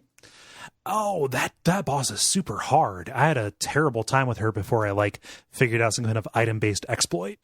Yeah. So luckily for me, I've significantly built my build around I've got a lot of fire abilities. Right. So I know that's a really weird boss because on the one hand, like a lot of her attacks are very, very telegraphed. But on the other hand, she has a lot of really cheap abilities that can one-shot you. Yeah, and just the kinds of attacks that she does, you're not necessarily going to have a lot of resistance to them, and resistance is important because the way she attacks is very difficult to avoid in the first place. So, Right, like, exactly. you know, a lot of the exploit that I had to do, not exploit, but like the preparation I had to do was basically going and grinding for particular wards that I could use, like ninjutsu wards to increase my ability to soak magic damage. Yeah, that was a bummer. Yeah, yes. And it's also too bad because like it's actually fairly interesting, like from a semi-lore standpoint. Mm-hmm. Oh yeah, she like a lot of the enemies and bosses. She is based on not actual, but you know, mythology. You know, different Oni Right, and exactly. such. Yeah, Exactly. Yeah, so overall, you know, still really enjoying it. I have no idea what's going on. nah. There's they to their credit, like I can tell they do put a lot of effort into like trying to make a lot of the cultural things like not opaque to people that aren't Japanese. Right. But you know, I think part of it just like the names all seeming very similar and not knowing the overall course of history. Like all I can gather is there's some warlord that tried to unite Japan and then died, and like now everything's gone to shit. Yeah, I mean, like, so it's definitely based on it is definitely based on periods of Japanese history, particularly, you know, Japanese feudal civil war, that a lot of other games have covered. Like, this is in the pocket of like Nobunaga. Sure. You know, is in relation to a lot of what you've seen, you know, so far. Yeah, it's just it just rewards a lot of knowledge that like I didn't necessarily have going into it. You know, and I think we had Mai on to talk about Nioh on Bonfireside Chat. You know, she's from Japan, and she has a lot of background in this, and did a lot to explain the significance of the stuff that we saw. And I definitely had a real sense that I was missing out by not having just this basis of cultural awareness. Like, a lot of stuff had significance that I just was not absorbing.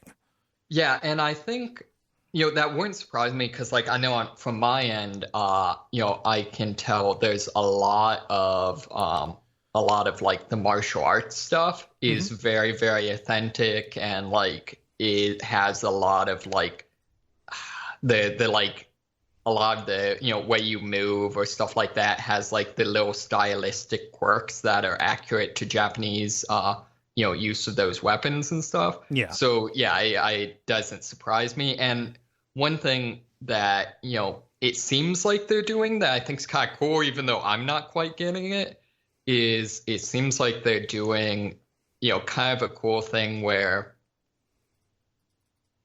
you know, I don't think like any of the things that, you know, none of the random supernatural stuff that you're dealing with, like, ever actually overtly like contradicts history. You know, they're doing the kind of, you know, you're kind of playing around in the background type of a thing. Yeah, the stuff that wasn't told. Right, exactly. So one of the biggest things though that I've found, which I wouldn't have thought of, is not understanding the stereotypes in terms of like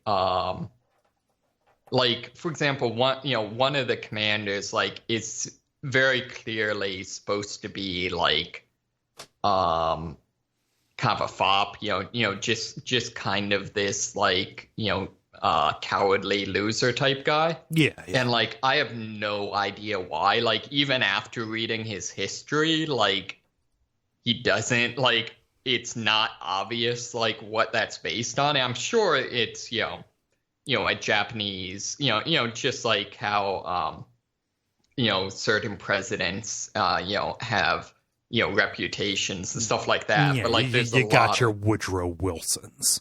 Yeah, exactly. exactly. Yeah. So I do enjoy my current guardian spirit, which is kind of your your charge up power attack, and ability is a pair of adorable Shiba dogs. Oh. Which they're as I understand it, they're like in like the folklore, they're somehow related to like thunder. And Okay. so they've got like on collars around their necks like little drums. So they're adorable, and it doesn't quite make sense that like pretty much everything else is like, either something very much from like the Zodiac or like, like a tiger or something. But these are just like adorable little dogs. Yeah. Well, Shibas especially. Yeah. Yeah, exactly. Well, but they're not even the like, I don't know the subbreeds, but there's like the different, they come in like small, medium, and large. And these are very much the like extra small size. Even better. Like it sounds like you're trying to say that like diminishes them. No. Well, more just it's kind of weird that this is like my superpower. David, they're all good. Okay. Yeah. So I know I do enjoy. I really like the way they handle William. Yep. Seems like they do. I feel like they do a really interesting job of like pretty accurately depicting like when he has no idea what's going on. Yeah. And I feel like it's kind of funny because I was wondering how they were going to handle kind of the white savior type thing. And I think it's interesting that from what I can see, they basically just play things completely straight. Oh yeah. Like the characters, basically their motive for you being here is like, I see you're very good at sticking pointy things in bad guys. Yeah, he's very much being used by the forces that are actually in power.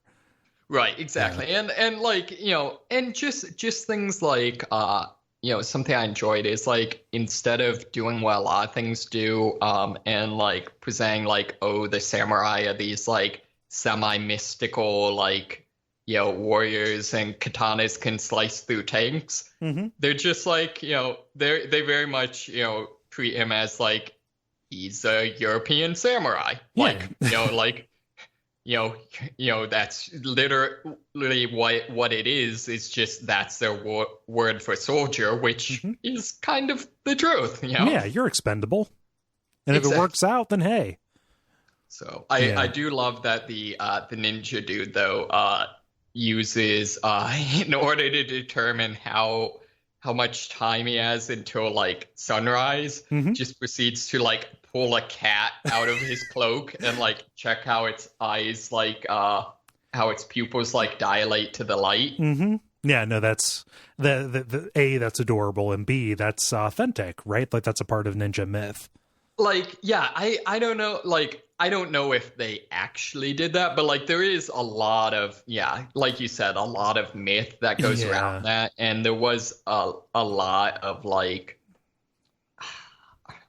kind of ninja punk, like, a lot of technologies they did develop. Yeah, I guess authentic to myth is a contradiction in terms, but it is not made up out of whole cloth. Right. Yeah. Well, and my understanding of the history is a lot of it was like myths that they made up, because like if people think we're completely crazy and have magic powers, they're like less likely to try to kill us. Yeah. But so just the whole thing, like from a story standpoint, I'm really enjoying it. I feel like the gameplay a little bit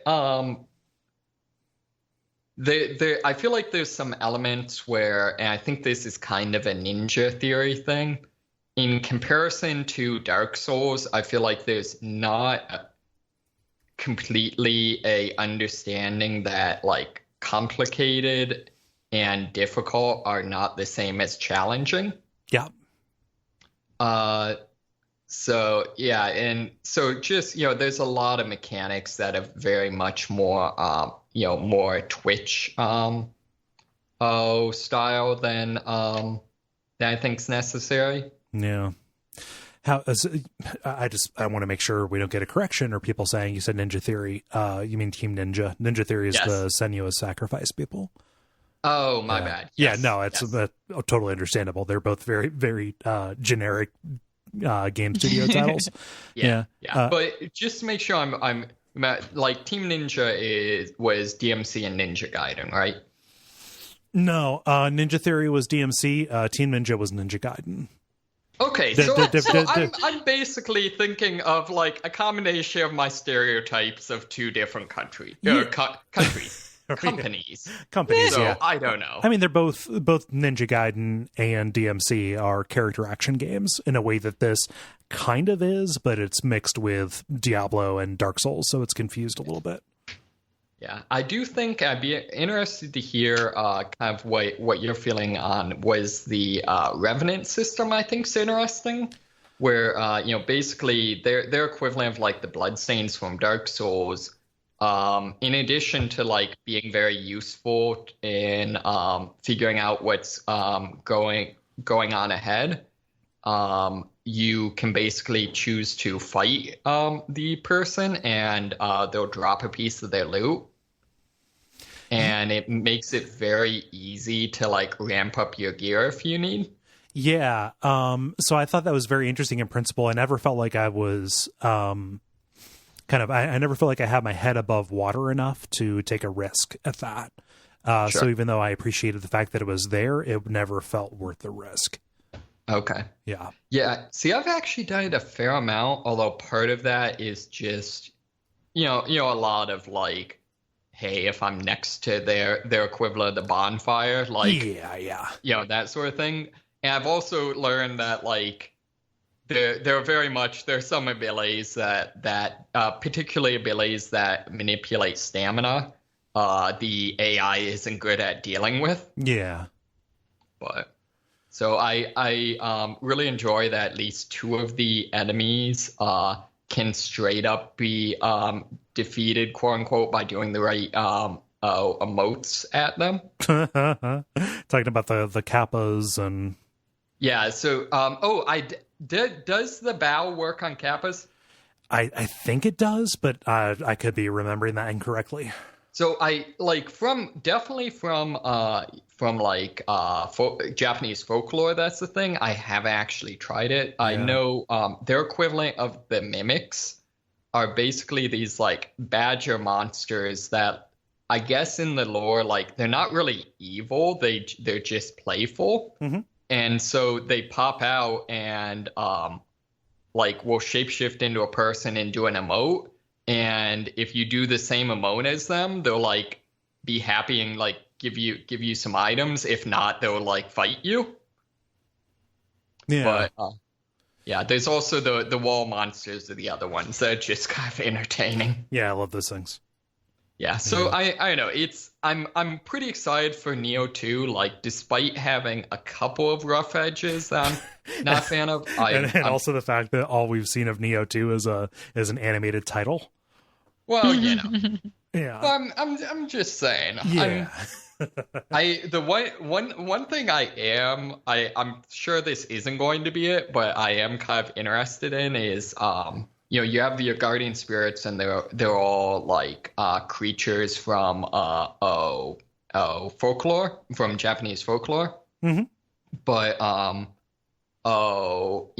William is Irish, and his guardian's spirit is a creature from Celtic folklore. Yeah, it's like which a implies catchy that theoretically you could travel anywhere in the world and like have a Nioh game, which would be kind of awesome. Into that. Yeah, I want Aztec Nioh. Yeah, exactly. Give me a little Quetzalcoatl. I'm really surprised we haven't seen like an Assassin's Creed or something like set in the Aztecs area. It'd be real cool. I know Peru is an Aztec, but it'd be awesome to run around like Machu Picchu and stuff. Inca, I mean, any of those the Latin and South American cultures, like other than we've basically got, it's a great game, Abyss Odyssey. Oh, Like, yeah. Yay! Cool. So Destiny 2 and Nioh. Yep. Cool. Is that all? Yes, it is. Cool. Jala, I want to hear what you've been up to. Sure. So buckle your belts up, Dum, guys. dum, dum. All right, so first things first, I finished Persona 4 Dancing All Night. You shared some very irritating screenshots with me over text. Is this a Yeah. dancing game? Like a rhythm game? Yes, it is a rhythm game. So I've been playing it. The story mode remains dumb throughout. However, it does manage to do the whole Scooby-Doo, who's the real villain plot twist kind of thing, which keeps it in line with how the original game was, because it totally had the Scooby-Doo thing going for it. And like, I played through all of the songs again once or twice in free dance mode, and I bought some different outfits. So the outfits, all right. It includes, like, the ones you can buy include stuff from the original game, including different ones. Like, you can get swim trunks for the guys, a Speedo for Kanji, because he wears the Speedo when they go to the beach, and everybody else is kind of like, dude, what are you doing? And Could be worse. Could be the loincloth things. yeah, and also, you also get to get special armor sets for the girls. The armor sets. Let me guess which particular parts of them the armor guards. Right there. I just put it in the Slack for you to see. Okay, so mostly around the nipples and the entrance. Okay. Yeah. To be fair, those are two areas you do not want to get injured. Yeah. Okay. One of these that is like okay is Rise's, because she's straight up wearing a belly dance outfit. Yeah, she's got hammer pants on. It's fine. She's got she's got the tribal pants on, so like she's actually wearing a belly dance costume, and she is a professional dancer and an idol singer who does this for a living, so it makes sense like that.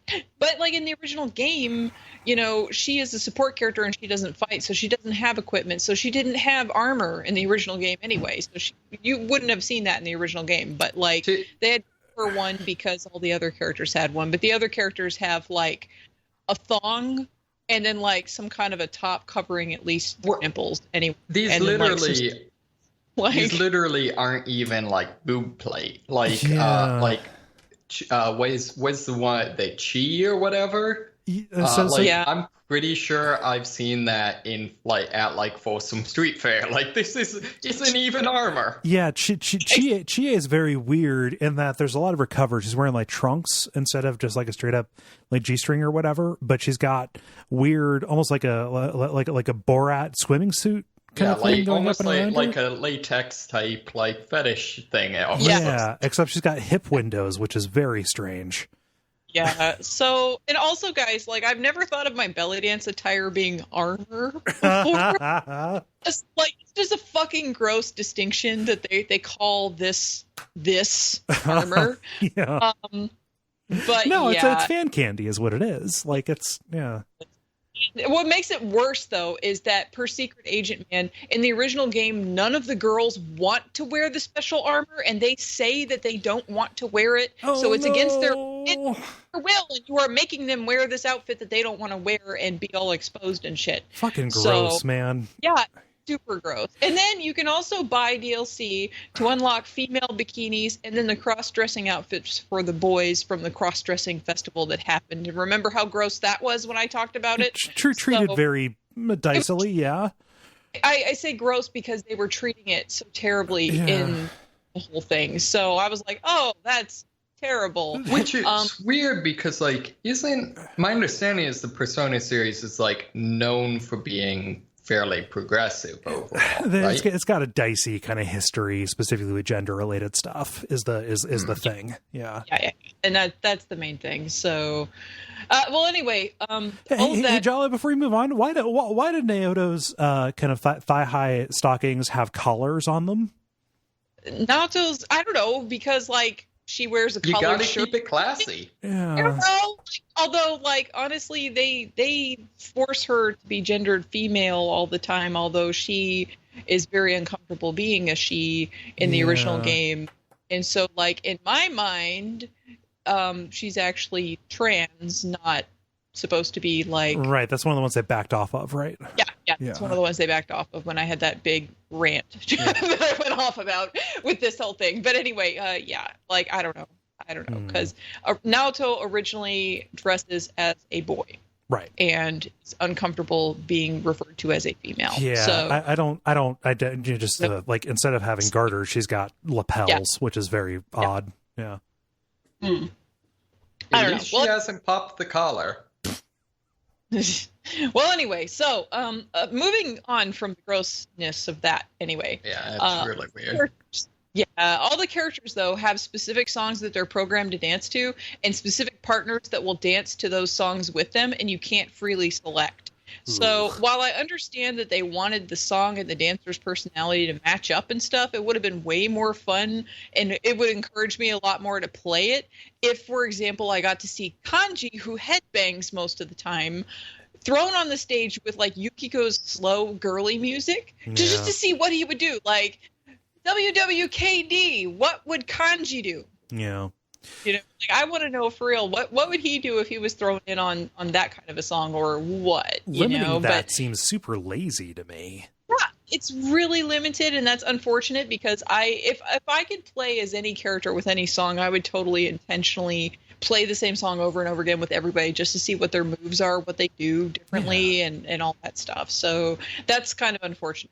But I mean, I ended up, remember the last time I was talking about it, I said that I was having a problem, you know, like, the moves didn't always make sense, like the button pushes that they had me do and everything didn't always make sense. Eventually I sunk into it and it made sense, so that started jiving for me a little bit more, so the gameplay started making more sense to me. And then also, before I was like, the music's all right. I like some of the remixes now that I played it on free dance, but I think what was spoiling it is the fact that I was playing the dance offs during the terrible story. And the terrible story made me just, like, kind of generally sour on the entire experience. But once I separated myself from the story, the stupid story that was going on, and actually just played the dancing part, it was fine. Yeah, so then I actually appreciated some of the songs, and they were cool. So I don't care how good these tacos are that I'm gonna get. I don't like they're gonna be a little bit less good if I have to walk through a sewer to get to them. yeah. So yeah, like, I think with enough time and distance, I will probably end up liking some of these songs. Like, they will be my jams, and they'll be on my, like, workout mix and all that. But, you know, right at the moment, I'm just kind of like, You need to forget their context. What sort of style is this? Does it have, are these, like, original compositions, or, like, J-pop, or? They are remixes of the songs from the game. So, so, like, you know, from the Persona 4 game, there, you know, all the different themes that you have throughout there, they selected certain ones. A lot of those songs have words. They have, like, choruses to them and everything. Yeah. Like, your regular battle music has singing in it and things like that. So it's really easy for them to translate that into a remix that is, you know, dance music style for them to make this Auto-tune that shit. Yeah. Yeah. Like, Persona music in general is, like, really fun, glammy piano pop kind of stuff too. So Yeah. So anyway, so I finished that. I don't have anything else more to say about that. I played it. If I really get an itch for some reason, I might go back and play the free dance mode, but I will never again touch that story with, like, you know, 50-foot pole. So, moving on, though, I also played and finished the rest of Hakuoki Kyoto Wins. Okay. Now, I don't know if David knows anything about this. I've been ranting about it for a while, but I don't remember if you've been on it. Hakuoki... What is Kyoto winning? Kyoto is winning the war. yeah. All right. So anyway, Hakuoki, originally I played, it was a game that was released, David, like a long time ago. But this is a new version of it, and this version is apparently so massive that they had to put it into 2 separate games. So there's Kyoto Winds, which is the first half of the game, and then the second half of the story is in Edo Blossoms, which was another title released. So I have finished the first half of the storylines with a whole bunch of characters. So this version has some translation issues and some typos that I mentioned before. However, now that I've finished the entire thing, I can say that it is definitely an improvement over the prior iteration. Right. I 100%ed it. I saw all of the possible endings. There are 3 endings per character, and I don't even know how many characters there are. God. There's lots of characters. Sorry. Is this the what? Is this the like weird like splatter porn horror thing you were posting on the Slack? That's the one I was complaining about. Corpse Party. I'll get there. Don't worry. I'll get there. That's last. But there's one that's like that, but samurai. Yeah, this is Hakuoki, the one that's blood and stuff. But it's not like there's no weird sex stuff in this. It's just a story. Like, actually, it's funny. Corpse Party Blood Drive has more sexy stuff in it than Hakuoki does. And Hakuoki is supposed to be an otome game, which is, a sort of dating sim sort of thing. Yeah. But it's not. Like, it's all about the story of, like the blood and guts and gore and the political stuff and the war and the folkloric stuff. And I don't know, there's a lot of things going on, and romance is really low on the list. So it's just ironic that there is just more sex crammed into Corpse Party. Hey, Jala, can you be tactical about when you use sex and cram in the same sentence? No. Phrasing. So anyway, all right, moving on and talking about the games that I like first. All right, so I'm happy to say when I was playing through and selecting all the options organically as per what my inclinations were, I ended up with Okita's happy ending. And if you remember, the first time I played this game a long time ago, I ended up with a bad ending and died alone. So I was like, hey, I ended up with somebody this time. And I also had some kind of romance level with Harada, Soma, and Yamazaki. And all of these characters are basically their personalities and everything are in line with my personality as well as my tastes. So, like, I don't feel like the options that you're picking are just arbitrary. They actually do have something to do with, like, the personalities of the characters that you end up seeing the storyline for. So nice. That's very cool. I like that a lot. I'm very happy because this is probably the only game like this that I know of that I really feel that way about, like, that is of this genre. So none of the new scenes that were added for the original characters that were in the game before feel like they're forced. They feel like they offer new insight into the personalities of all of the characters, including Chizuru, who is your main female character. And the characters that you couldn't romance previously but were in the game as NPCs before, Sana, Shinpachi, and Yamazaki, are written in a way that makes sense for their characters. So it doesn't feel like it's thrown in as an afterthought or like pandering to the audience or anything. It feels like organic, as if it was always there in the first place. Right. To the point that when I was playing through, I was like, were they actually romanceable? And I just didn't remember this. And then I saw some of the CGs and I was like, no, I've never seen this image before. Okay, no. Like, it made me second guess myself because it was so well written and it fit so seamlessly in there. So the new characters also have so much effort put into their storylines that I feel that they are also just as fully fleshed out as if they were always there as well. The only thing that I can say that could be potentially misconstrued or construed as being like a negative thing is that 2 of the 3 guys that are new are far more romantic from the get-go than any of the other characters are. And that might have been the choice because this game focuses so much on the war, politics, the situation with the Oni and the Rasetsu, that, like, love isn't the primary focus. And it's an otome game, so it's not appealing 100% as much to the people who are looking for, like, an otome game, you know? So, it's not, so are you saying that love cannot blossom on the battlefield?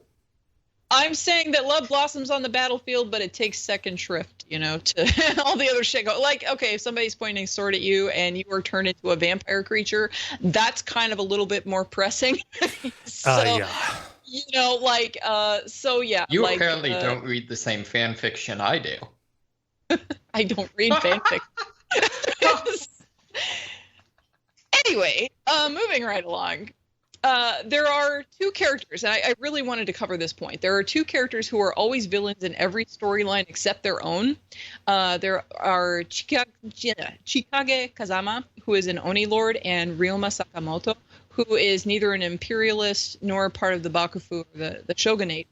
He wants to bring democracy to Japan. And the big war that's going on is between the imperialists who want the emperor in power and the Bakufu who want the shogun in power. And it's a big power struggle at this time.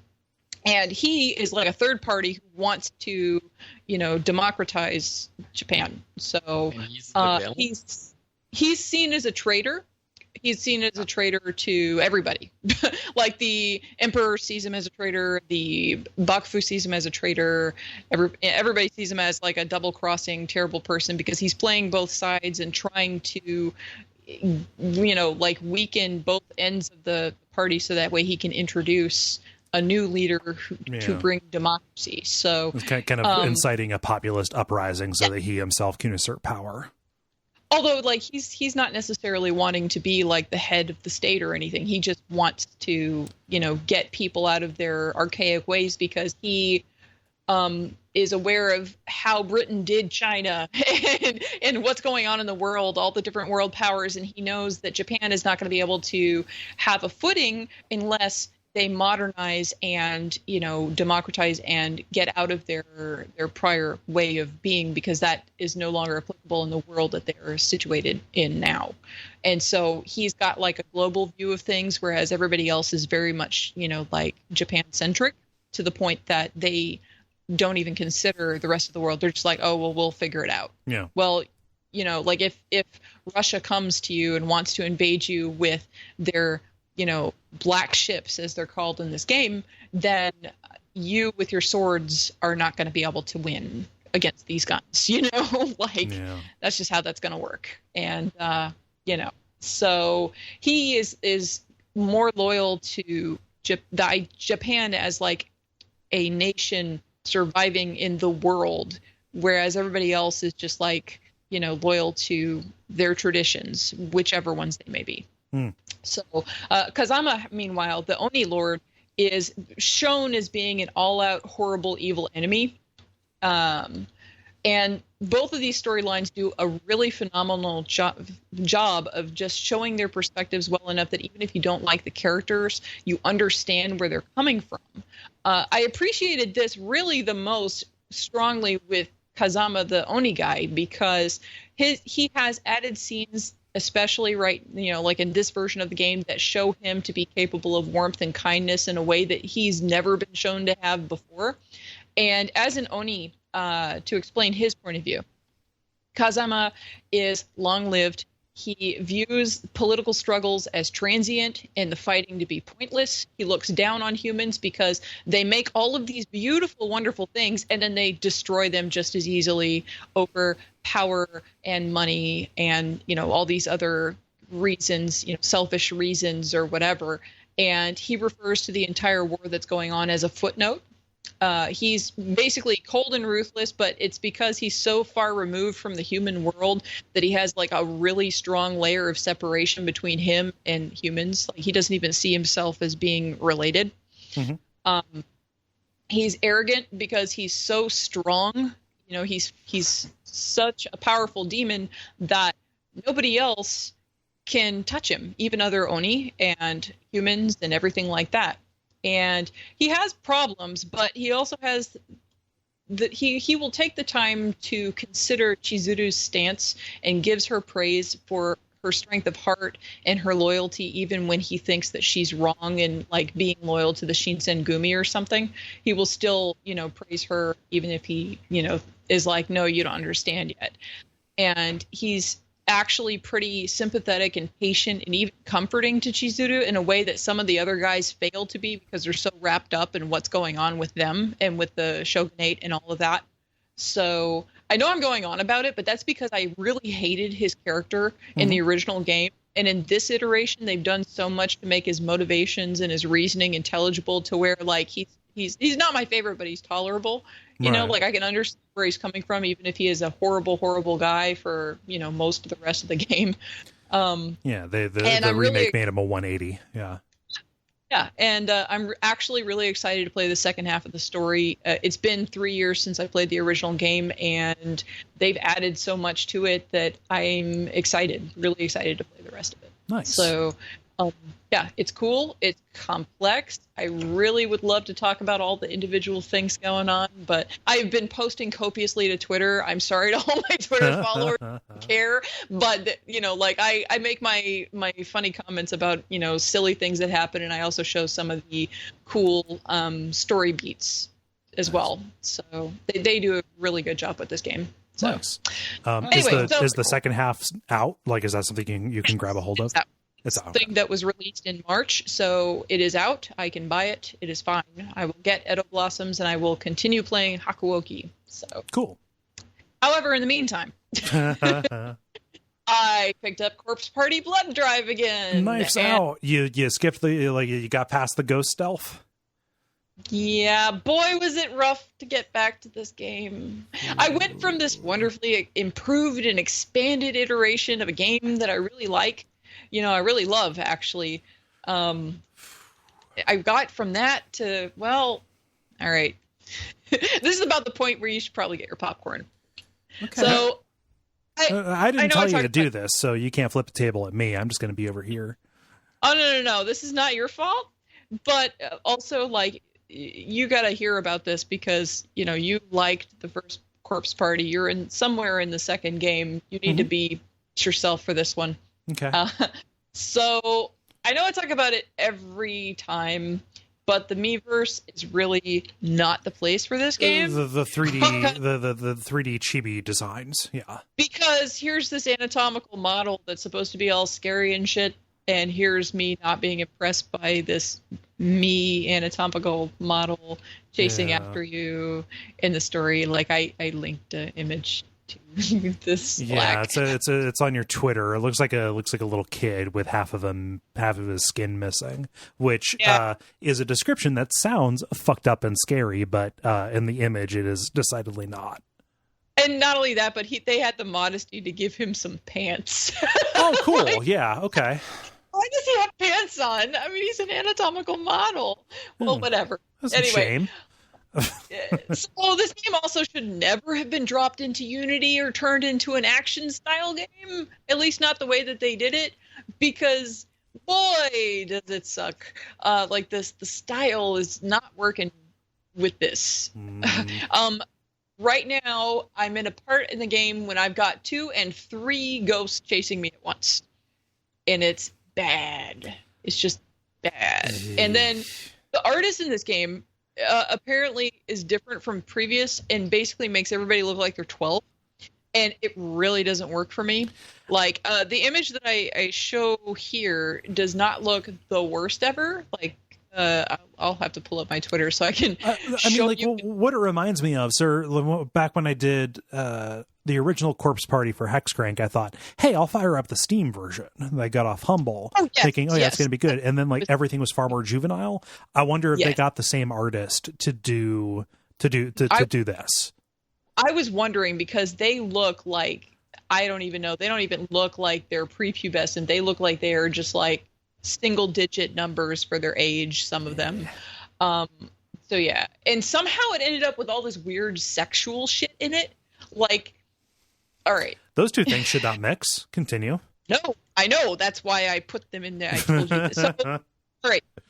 The cover art of Ayumi, right? Being subsumed into a flesh wall with a bunch of eyes staring at her and she's crying. Ew. Who's that for? I don't know. Not a person I want to meet, but it's just asking who's that for. No, it's no. And then one of the characters who replaced one of the people who died in Heavenly Host in the original game is creepy in this whole totally different way. Like, she just shows up in the middle of main dude's house and cooks dinner for him, and his mom, his sister, and Naomi all love her, and she just like is like, here, open up and say, I chewed your food for you. Like, what is this? Who is this? Hi, I exist to be a subservient fantasy for you. Hi. It's terrible and gross. Like, what is that? What is that? It's like, it's not just off-putting, it's just gross. Yeah. And well, and it sounds like it squanders just a shitload of the tone, and even like the promise of like what happens when people get erased from history by the school. Yeah, and so, okay, I have an anecdote about the last time I was playing.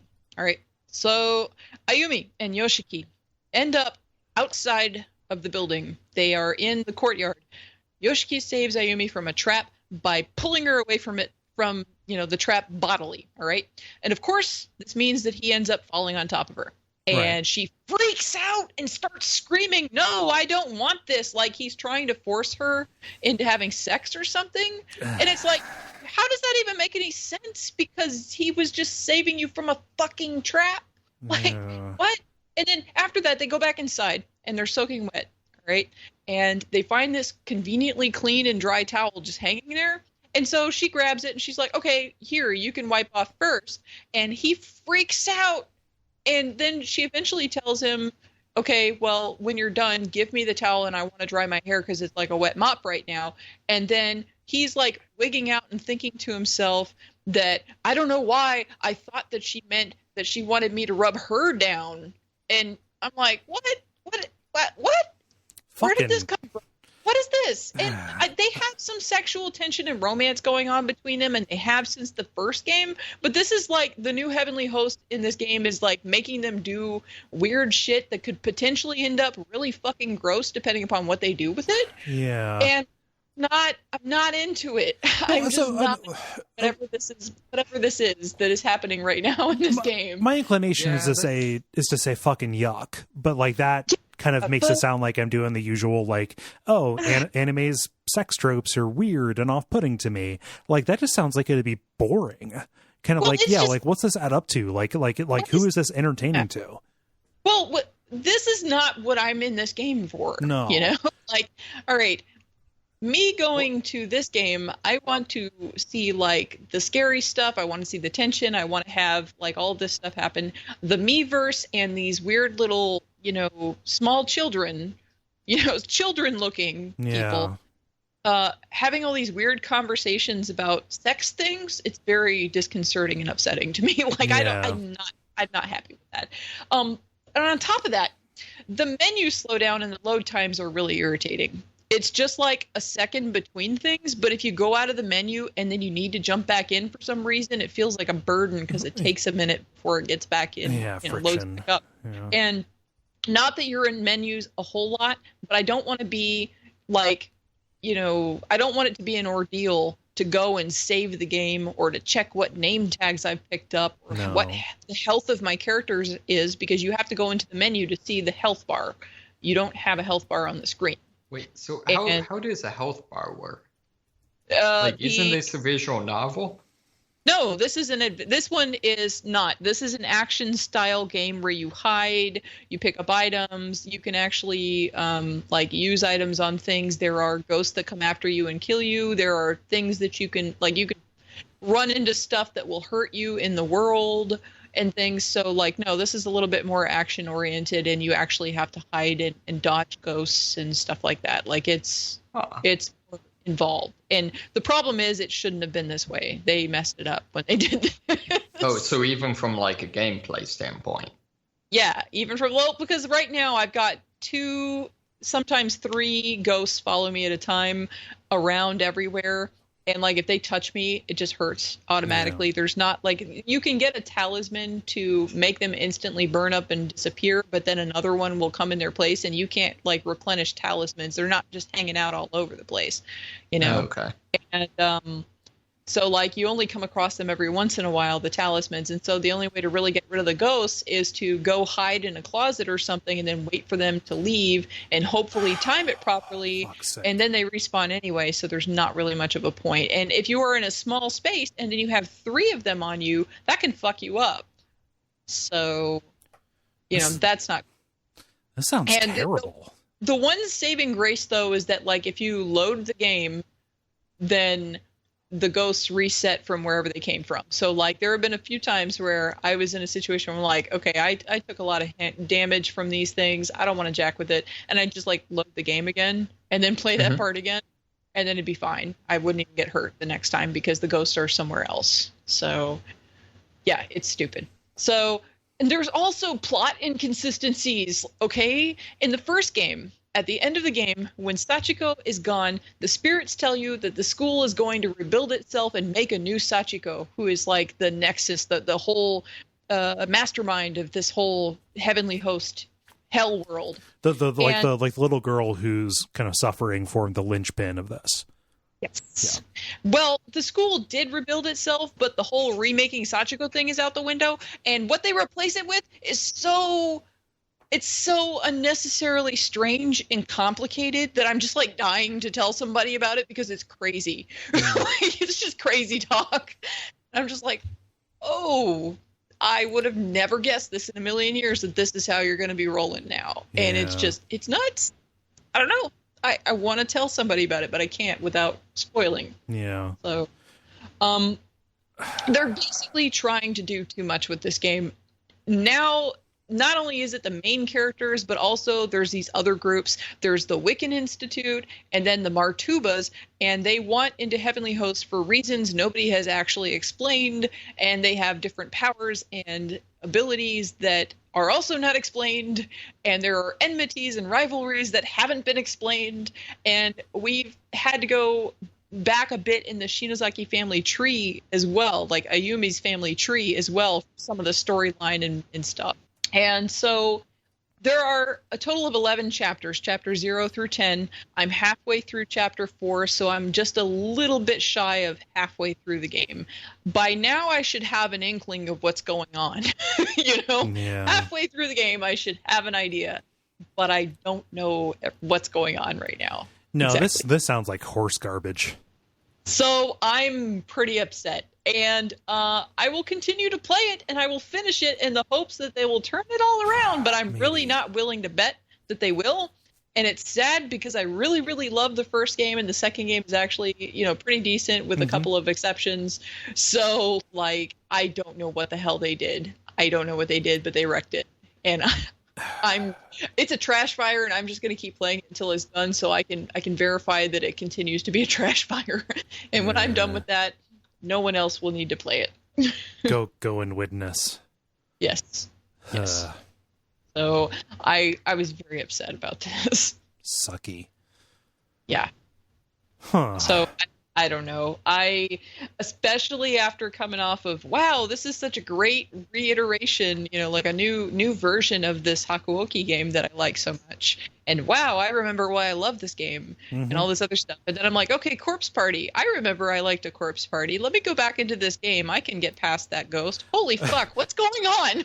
They're going to flush the things I like down a toilet? I guess I'll watch out of perverse curiosity. Yeah, and by the way, there's more mention of like people wetting themselves. Like I think that is somebody's fetish in the designing group because like somebody else is wetting themselves now. So because that the whole having to go to the bathroom thing is like an ongoing thing from the very first game, and it like continues throughout all the games. It's like I don't know what the fascination is, but it keeps happening. Like it makes sense for like a little kid, like, oh, they've got to pee, and that ends up being in real life that is a pressing catastrophe that every parent or person who cares about the well-being of a young kid wants to avoid. But like if they just keep on going on with it, good God. Yeah, well, and the thing is, it is Yuka again who's having this issue at this cool. particular point. Yeah, But I mean, and they try to chalk it off to like, oh, well, the doctor at the hospital doesn't even know what's wrong. All of us have been suffering these weird issues since we came back from Heavenly Host and things like that. Like, you know, they're trying to play it off like this is just an unexplained thing that happened as a result of the stress that they went through, which I guess could be a thing, but like they just they won't drop the whole bathroom thing. They really won't. Like it's just for some reason an obsession in this game. So I don't know. We'll see what happens. We'll see. Bullshit. Yeah. Tell us something good, Cole. Okay. So we've been going for a while. I only have one thing, and there's not an awful lot to say about it. The Lumines remake for the Switch came out. And I grabbed that. I guess not like a remake, but just remaster, re-release, etc.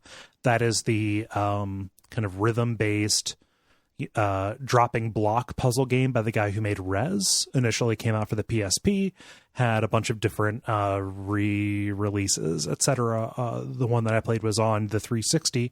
It is very good on the Switch, as confirmed by the amount of time that I put into and continue to put into Puyo Puyo Tetris. The Switch is a very good system for portable puzzle games, etc. And Lumines continues having a very good charm, although I continue to be very bad at color matching combo based puzzle games. I am far more kind of predisposed to excel at Tetris based, I'm filling all of the empty space puzzle games. But the music and presentation and kind of just weird little gameplay twist of Lumines and its kind of playhead mechanic continue to draw me back in. It is a ridiculous value for $15. I don't like talking about value when it comes to games, but $15 for a puzzle game that is tried and true. You already know if you like it, so just go ahead and grab it if you're predisposed to it. Just everybody who is listening to this should know, like, yeah, it's good and worthwhile. Yay! Lumines. Good. Yeah. David, you had a PSP way back when. Did you have Lumines? No, I ended up, unfortunately, I stopped, I don't know, moved on to other things before they started releasing decent games for it. Yeah, pretty much Untold Legend or Untold Stories was all you had. Yeah. Oh, well. I have some other things, but this has been a long episode, and I want to, solidify my opinions on them before I bring them to the panel. So how do you all feel about buttoning it up? Button. The credit. Thank you, everybody, for listening to this episode of The Level number 248. Want to keep the admin short. If you have not already, go to Duckfeed.tv/store and pick up the Diggity Duck Bundle 2. That is continuing to raise money for cool and good causes. Otherwise, leave ratings or reviews on iTunes and check out patreon.com/Duckfeed.tv. Am I forgetting anything? No. Okay. You can watch me stream live at twitch.tv/DuckFeedTV. David? And I guess you can... I don't really stream or anything, so I'm David. I'm on Twitch under Jala-chan. I'm in most places as Jala-chan, but if you want to see my artwork, it's at Neon Skies Studio. And I have various social media accounts for that tag as well. Yeah.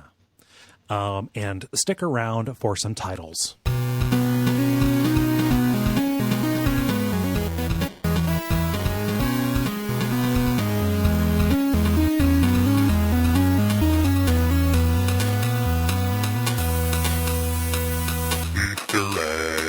Okay, I only have one. It's Mr. Chicken.